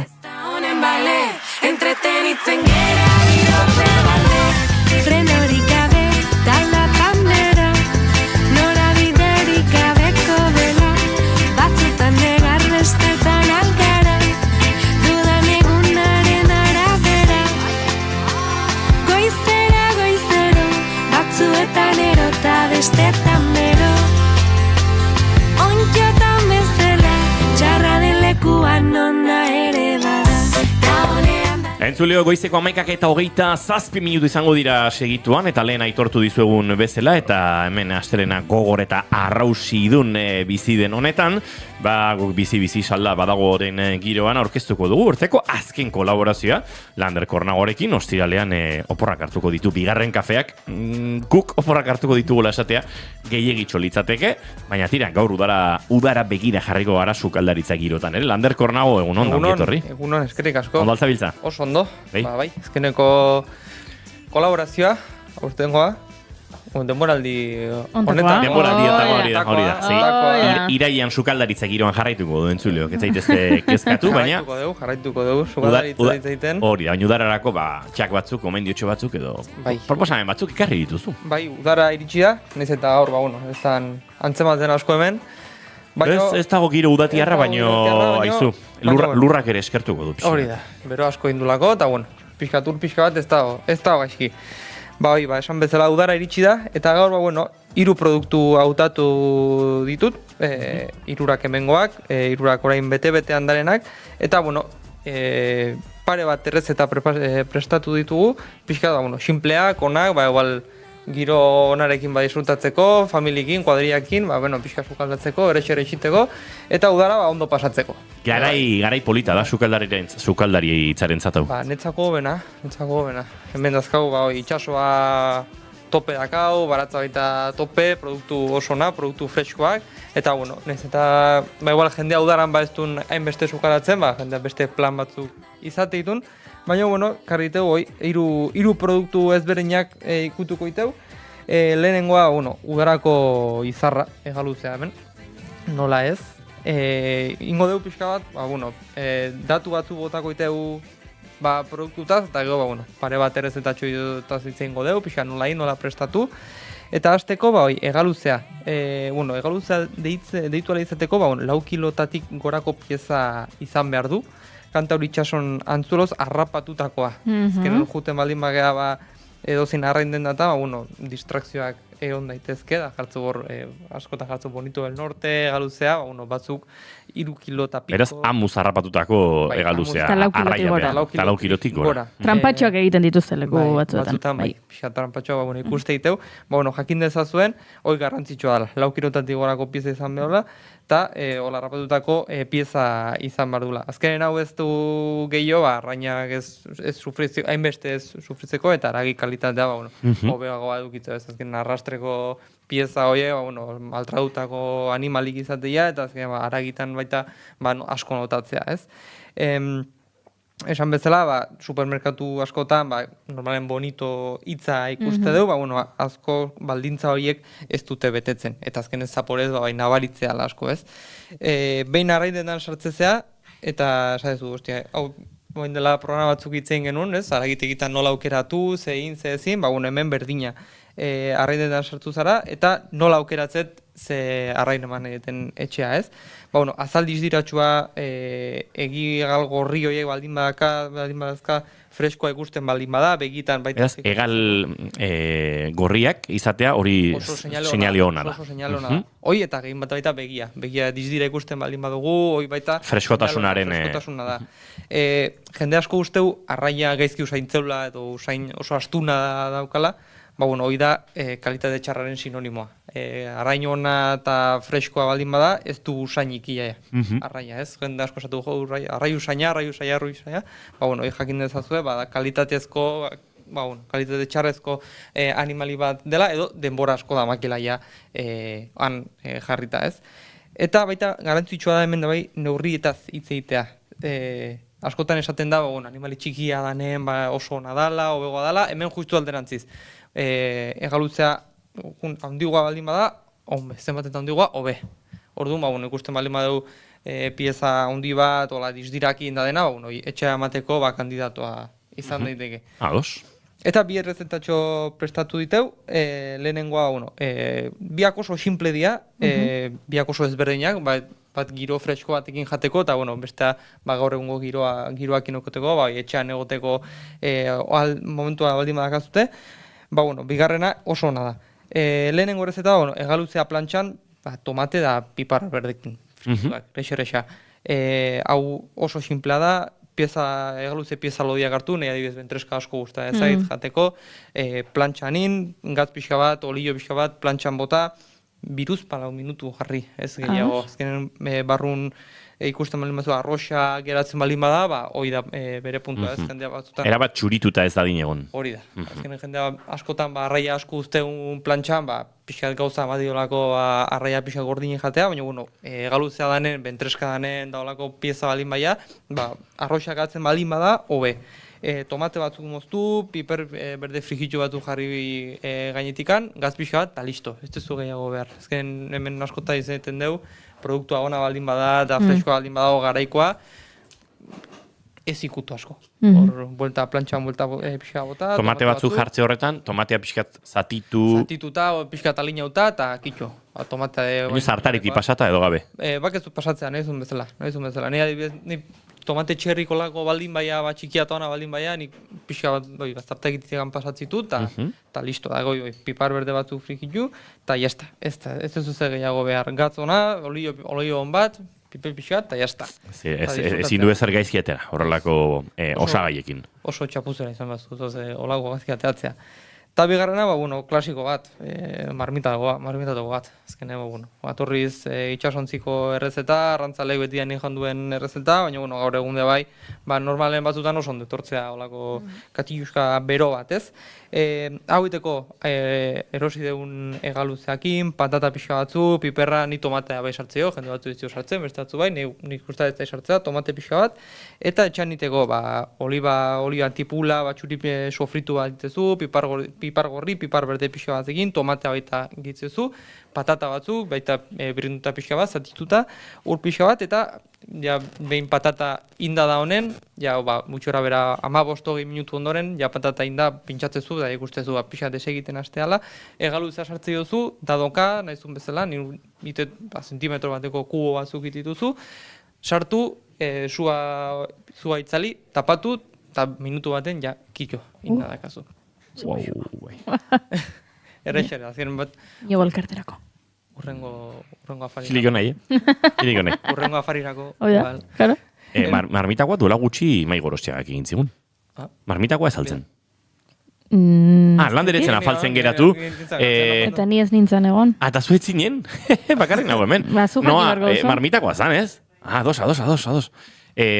Piragua egunean, Maik eraman zuen gazuela handi bat marmitako, eta antxe Guadalupe inguruan Hondarribian merenderoan afaldu genuen, goxo. Eta gainera paper bat sobratu zen, eta hurrengo egunean afaltzeko erabili nuen, beraz. Oitzela egongo zan marmitako. Bai. Oso ona, bai. Eta egia da, bat dela plater bero bat, baina udara giroan ere asko jaten duguna. Normalen udara giroan jaten duguna. Bai, pixat arraiaren garaia ere ez. Bai. Gene galutzea, bere denboraldia hau da, eta guain jaten dugun zoze da, baina bueno. Beraz, patatak pixkat birrindu. Pixkat birrindu. Hor, bota dizakegu. Uretan egosi, tomatekin, piperberdekin, tipularekin baita. Dena lapikoan jarri. Dena lapikoan urakin sartu, Japa. 15-20 minutu utzi, gutxora bera, ikustezunen ja patata baina inda da honen, ja, sua itzali, egaluzea bota, estali, tapatu, minututxo bat, eta kitxo. Ja, jateko prest. Jende asko botatzeko egaluzea hasieran, dago regosten usteu, ni normalen botatzet azkeneko momentuin, ja, bere beroakin, ja bukatzeko puntu horri eman, eta jazta. Ze hona. Tunarekin edo egaluzearekin, bentreskarekin egin dezakegun bi proposamen, batetik plantxan, ni oso horren zalea naiz, baina marmitakoa ere gauza derra da. Eta ni bezala, sukalden oso trebeak espari mazarete, eta batzutan, basentzarete gauza bat egiten, eta sobratu zaizkizue hola egaluze puxka batzuk, ez direnak ibalen politak, plantxan jartzeko, eta beste, oiesek txikitu dagotan, eta horrekin ondoren, marmitako bat egin dezakezue urrengo unerako, lasai asko. Ni plantxa asko gusta dezai, baina marmitako bat bai, disfrutatzeko... Baina marmitakoak ere hori albidetzen du, pieza pixkat ezain politak, ezain borobilak, ezain handiak. Puskauta baldin badere pixka bat, da igual... golpetxo hori baldin bagaten pieza hori, ja, marmitatuak agota. Eta gero plantxan iteko, normalen bentreska da, pixkat erregin. Plantxa o parrillan da bai. Baitare. Hoi da, pixkat erregin hau izatea. Baina, bi azkenen, dena aprobetxatzeko animalia, dena aprobetxatzeko errezetatu baita ondo etortzia. Segiko deu, itxason segitze deu, baina beste animalia batera guaz, oain txipiroiak. Ados. Udarako txipiroiak, txiki-txikia direnak, banan-banan harrapatzen direnak, kostalden harrapatzen normalen, eta hobenak txikia dira, hemen guztiz alderantziz. Ez eta txikiguak, eta hobego izatea, txipiroiak. Diferentzia handia o txipiroi txiki bat, edo handi bat jateko garaien. Txipiroi txikiak lan gehiago ematen dizu, gehiago dazkazu, ale gehiago dazkazu, garbitzeko bai pixa zaiagoak izaten dira, baina diferentzia ikaragarrizkoa da. Normalen hauek udaran azten dira, eta iraien, askota hemen iraien jatia, baina handigok izatea. Baina normalen oain txiki-txikia dira. Txipiroi freskoa eroste deunen, ikusiko dugu errexagoa dela garbitzen zar bat, baino, azkenen txikigoa daldin baia, pluma deitzeieun ezur mota hori asko azkarrago kentzen da, gogorrago dago, ez da puskatzen, eta garbitzeko errexa izaten dira. Hau, berezea areagoaz, nola aukeratu? Txuri grisak ikusten baldin baituzue, dizdira ukitzerakoan trinkoak baldin baia, batzuk inkluso ukitzerakoan kolorez aldatzen jute diren txipiroioiek, hoi edia, honak. Kolorez aldatzen joaten diren horiek egia da ikutzean, aldatzen duaz. Aldatzen duaz. Azken hori da, hoi baino freskogo itxason. Azken ez hoi baino freskogo gaurkitu. Ikusten baldin batzu behatza pasatzi dozula eta behatzaren forma ikutu egatzen baldin bazaiola, more, gris, txuri, hoi jartzen baldin bazaie, hoi da txipiro ona. Eta esan bezala, ordun eta freskogoa, ordun eta raixagoa garbitzea. Txikia direnean, txipiroi asko barko dituzu, eta prezio da pixka dugu egongo ezaizuz. Azken txipiroia banan-banako txipiroi, lan asko azka atzean, hartzeko dena. Eta, baina pena merezidu, noiz behin nola jateko, luxuzko produktu on bat. Eta menen bai bi errezetatxo ekarri diteu, ni olako produktun plantxaren fan absoluto deklaratzen naiz, orduan txipire batzuk plantxan eta olio pixka batekin eta gazakin, ez du ezer gehiago berrik. Plantxan bota minututxo bat alde bakoitzetik, plantxa oso beroa egon behar du, lantzitsua. Epela uzten baldin badeu ura askatzen juten da txipiroia eta teksturaz pixkat... Galdu iten du ez? Bai, ez du hain tente ez da gehatzen, pixkat, ez pure, baina bai pixkat gatzeala zikloso tekstura horrekin. Plantxa bero-bero, minutu bat aldeko. Alde bateko, gatz pixka bat, olibolioa pixka bat, eta jazta. Hemen argia da lotura denen artean, produktua, ona denean, ez dezula... Saltxa gutxi. Bai, ez da izkutatu behar. Sukalde eta itzaite du, baina inor hemen ez du jakingo, ez da ateako esate, ze gauza pilo bat ikasitu gaur sukaldeko, azkenen gaur gugea sartu plantxa mota eta jazta. Oinarrizko gauza hauek oso garantzitsua dira. Eta pixat errepasatu kontzeptuak, ez? Ez nahaztu bazterrak arraiona esku artean duzu. Oso garantzitsua. Baina, Hemen bada errezeta bat txipiroiekin oso gure sentitzen duguna eta, bueno, Txipiroia tintan. maite duguna. Txipiroia tintan. Errezeta klasiko hau baino ez dago, txipiroin tinta batzuk, eta hau, erex. Tipula baratxuri batzuk, lasai, potxatzen utzi, ordukoan utzi, oliba-olioarekin, ni normalen gutxi gora bera, denborakin baldin bagare, ordutxo bat, ordu terdi bai gastatzen dutela lasai, mugitzen, pixka karamelitzatzen, hor normalen... Sueztitu egingo ditugu, duela gutxi hitz berrien kontura sueztitu hitz agertu zaigun potxatzearen... Euskaltzaindiak oraino hartu duela. Oraino hartu du. Bai, sutan gozo hori ateratzea, sueztitu. Oso hitz polita iruditzen zaigu. Integratuko dugu, bai. Sueztituko diteu, piper berde batzuekin, eta geho txipiroiaren tinta botako jau. Txipiroiaren tinta erosi. Ez izan kamikaze da sigi txipiroiai tinta poltsak entzen, ze igual 3-4 egun egongo zatean txipiroia bentzen, eta hoi bai dala pixka, koñazo pixka bada. Supermerkatutik erosetako tinta poltsa bat, zuek lortzen balin bazue tinta etxen, baten batek eman dizuelako gordinik baldin badaka, oso garrantzitsua da sukaldatzea tinta hori, tinta gordinik toksikoa da. Tinta naturala. Supermerkatutik erositakoa, ja pasteurizatuta dago, ja ez dakazu arazoik. Baina, freskoa baldin bada, baten batek eman baldin badezu, egosin badezu, lasai, 10 minututxo egosita, jazta ez dago arriskuik, baina bai gordinik baldin badago, toksikoa izan daiteke. Hemen trukito bat, nik urraiazpiko pixka bat sartzeiot, baita tintei, bai ezurra edo bai urraiazpiko pixka bat moztuta, etxen dakazuena, gazitazun pixka bat emateko. Gehoi, urarekin estali, ur asko dez, pixka bat, txipiroiak kubritu arte, ogi pixka bat bai sartu pixka loditzen juteko, egosten junala, eta kitxo, horrutzi, normalen 20 minututxotan, ja dena prest dakazu. Txipiroiak atea, saltxa birrindu, eta kitxo. Jazta, txipiroia berriz bota, eta jazta, hor dakazute txipiroi tinta, arrak.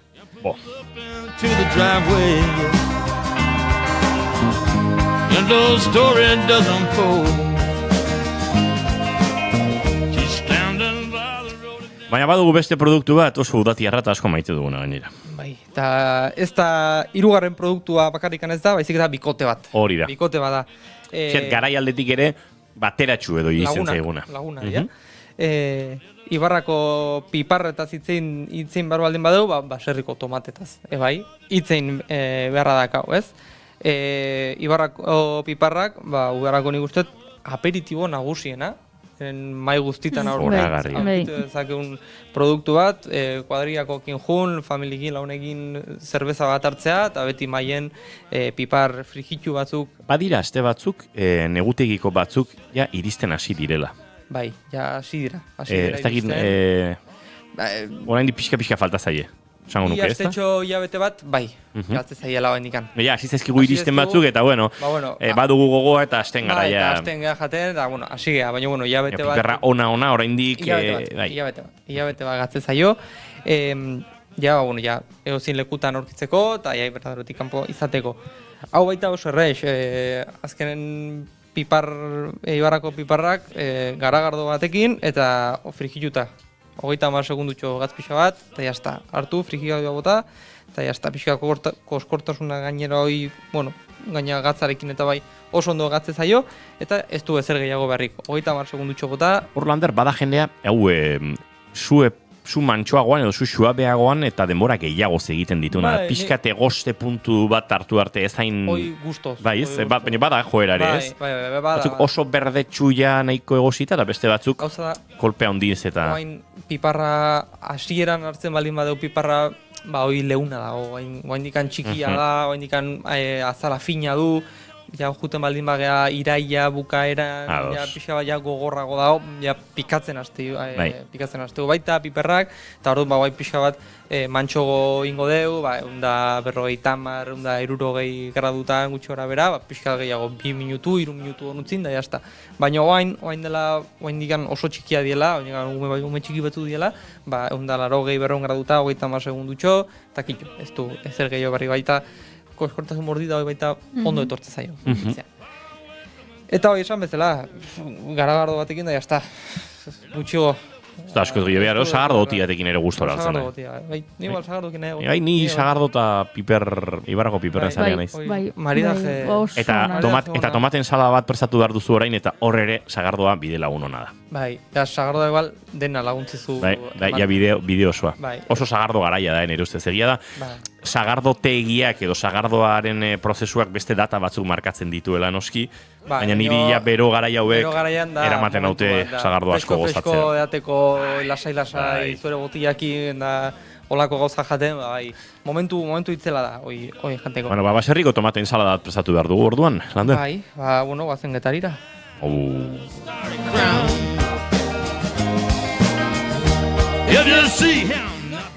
Bueno, kostaldea jungea baina bai, Getariko baserriko tomate izarra izaten dira hemen, oain bai pixka gatze zaio oaindikan hemengo tomatea izateko, piparrai hilabete gatzen balin bat zaio, tomatea pixka bat antzeko gatze zaio, hilabetetxo bat, hilabete terdi inkluso, eta tomate entxalada ingo dugu ez.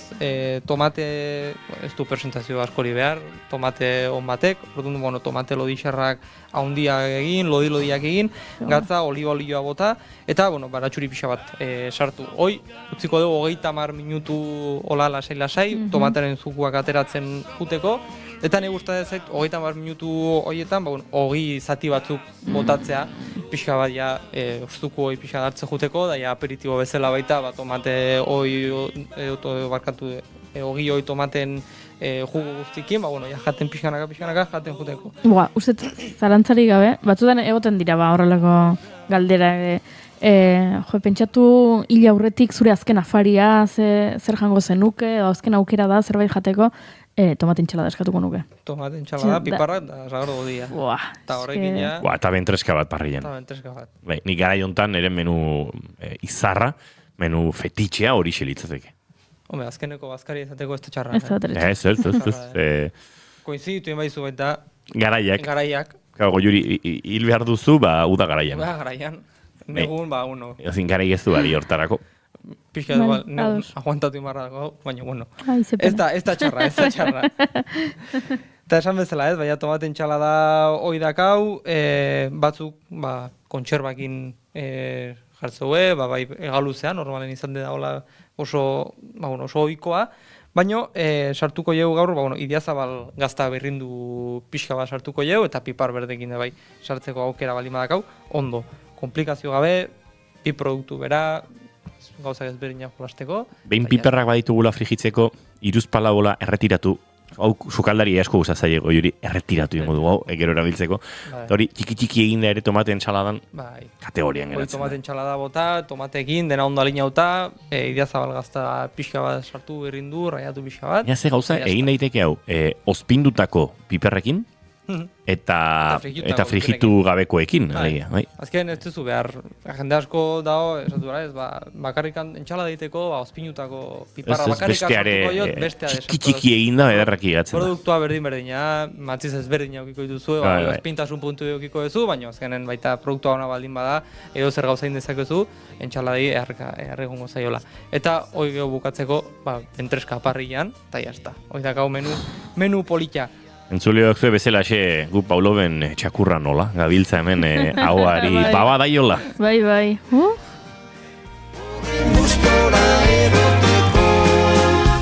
Udako egunak izan ditugu eta izango ditugu, gaurkoa Euskal Herriko hainbat txokotan ez da inudatiarra, baina egia esan horrelako temperatura onarekin eta aterpetxo batean parrilla jarrita eta euria ikusten ere horrelako menu bat, ederki sartzen zego, Menu bat txipiru tinta batzuk egin nola pixkatzen hasteko, bentreska bat parrillan, Ezin dut gehiago, Nik ezin gehiago ere. Landerra ipatzen denari gauzekin, eta txatean ere, esaten ari diren gauzekin, ze men jarri dut ez, osasuna medio gauza biguinak ari naiz jaten, baina bi sagardo bati hauzkat, abida, hor, ondo, gauza biguinak jatea Biguina bastante da. Biguina da, atea ere, hemen hitz egiten dute ateaz, atea, uste du, ez, esan nahi duela, atea aukeratuko lukela azkena afari edo azken afari gisa. Nik magreton bat egia esan... Konfita... Aizu, Lander, zer gertatzen da konfitarekin? Garai batean, eta naizari duela urte pilo batetaz, oraindik tabernaetan, ez goimaiako jatetxetan, konfita bazen iztar majo bat. Bai. Zeinak grasa kopuru bat zuen, grasa infiltrazio puntu bat zuen, naiz eta aragi txuria den, magreta gorria da konfita txuria, hor animali batzutan bi gauzak gerta daitezke.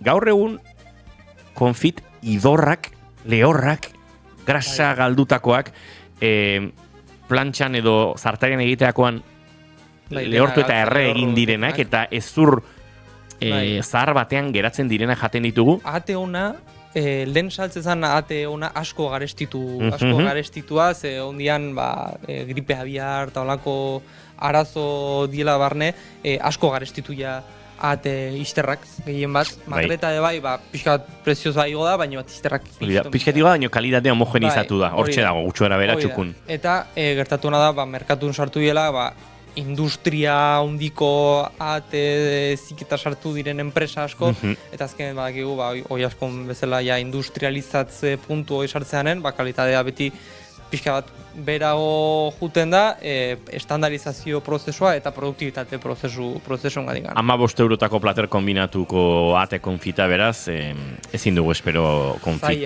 izatea. Zaila.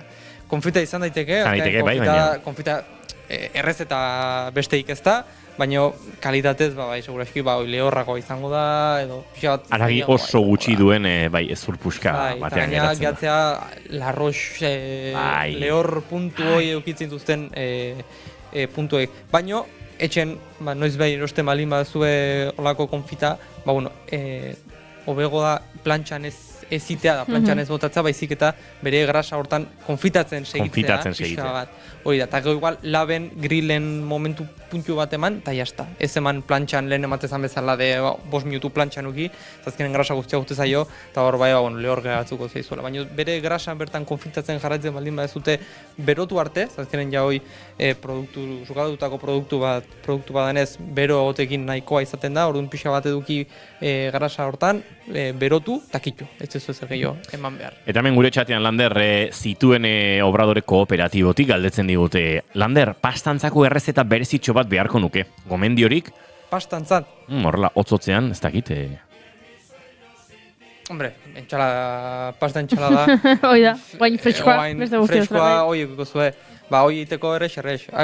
Hau mundu bada, hau bakoitzak guztia ezaion gauza sartu dezakezue pasta hon bat erosi, nik nahi egoitu lazo forma oitako pasta bat zituenek baditu lazo oso onak, bai. Olako forma nahi ego makarroia eta hola baino, azkenen, pixka zailago izaten dena integratzen, eta nik iteten modu, izaten da tipula pixka bat sartu, pipar pixka batzuk, ozpinetan izan dako piparrak, bentreska pixka bat kontserban baita sartziozu, tomate on bat baldin badagazu eskuragarri bai sartzagazu, albaka pixka bat, moztuta sartziozu, limoi puntu bat, lima raiadura baita, eta gero maionesa pixka batekin sartu, dena homogenizatu ondo pixat horrekin, eta jazta, maionesa hoi, zitriko puntu bat eman dizaiokezu baita, naranja zumo pixka batekin, eta kitxo ez ez askoz gehiago behar.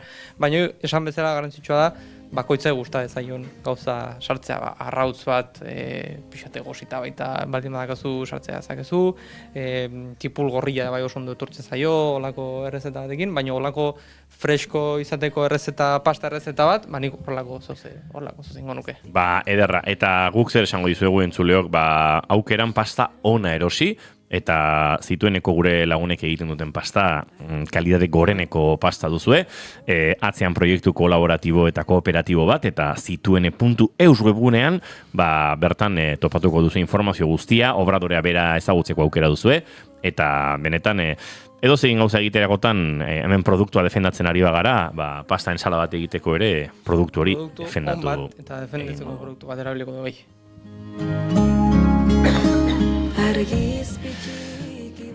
Produktuenak aukeratzea, Lander, horixe nolabait betirako, baina batez ere udagarai honetan bereziki ez, garbiago edo hainbeste prozesu gabe kozinatzeko apostuan, ez?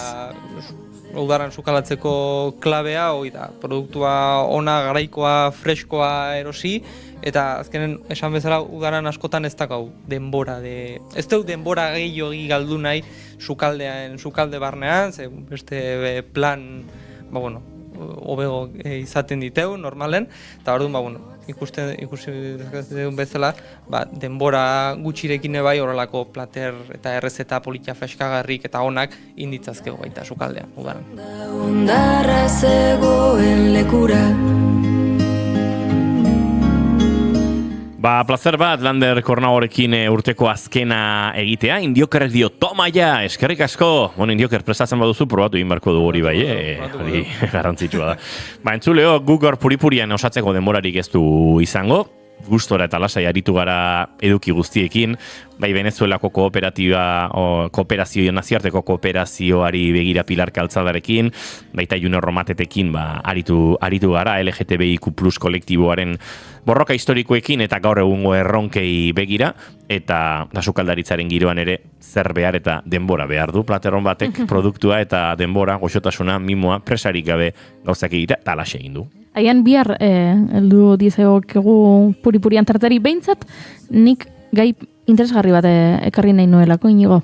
Zu ibilitzarela zinema munduan, eta badakizue, duela hilabete bat edo gomendatu nuen Kraken, el libro negro de las horas, kontatu nizuen Gasteizen eta Araban grabatzen aritu zirela, bazela Eva Sáenz García de Urturi arabarrak idatzitako liburuaren egokitzapen zinematografikoa zela, eta estrenatu zela zinema aretoetan, eta orduan zinema aretoetan zebilen.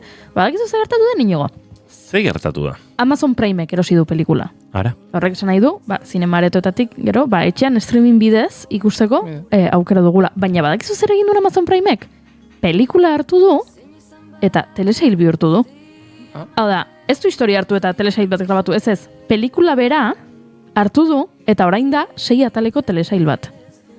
Baina zinemaretoetan pelikula gisa ikusi ali izan genuen. Eta orain batean Primek erosi du, eta zatitu egin du, horrela, arrakinak bezala, eta orain telesail bat da, ez da bitxia? Bai, bitxia iruditzen zait, baina gaur egun, industrian prozesuak gero eta ohikoak dira. Hala ere ondo eduki behar dituzu uneak ondo erabaki behar duzu noiz moztu, nola ez moztu, ze pelikula egiterakoan ez duzu egiten pentsatuz. Atalak laburrak dira. Aipatuko dugu bihar. Ados, aztartuko dugu. Aizue, Izaroren udara kantu honekin agurtuko dugu Lander Kornago, eta agurtuko zaituztegu zuek ere entzuleok bihar goizeko 10:05 hementxe izango gara. Denboraldiko azken aste artea osatzeko moduan. Lander Kornago, eskerrik asko eta irailer arte. Irailer arte. Aio.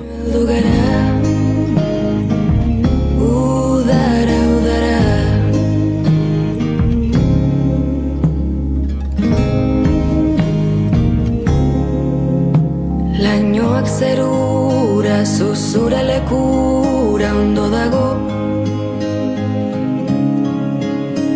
Ondarra itzultzen da, ondarra zegoen lekura. Ezin izan bada guztia mantendu ziltzen. Eriotzak ez du hilakoa berriro hiltzen. Entzuleok barkatu, agurtu zaituztegu, baina tira, hemen gure barne komunikazio sisteman esan dute gure lankide noak kroketa batera gonbidatu behar gintuela eta Lander Kornago kroketa gabe ez du gutziko. Beraz, Lander Kornago, gurekin etorriko zara kroketa jatera.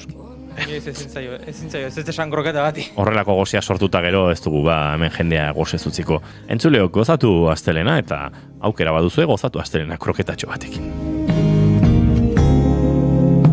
Lainoak zerura, zuzura lekura ondo dago. Ondarra itzultzen da, ondarra zegoen lekura. Ezin izan bada guztia mantendu ziltzen.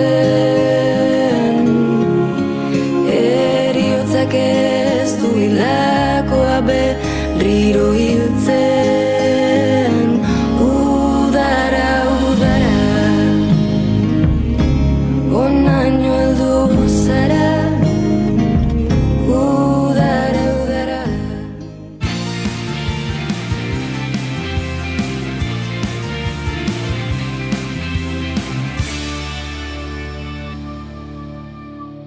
Keep calm and bigarren kafea.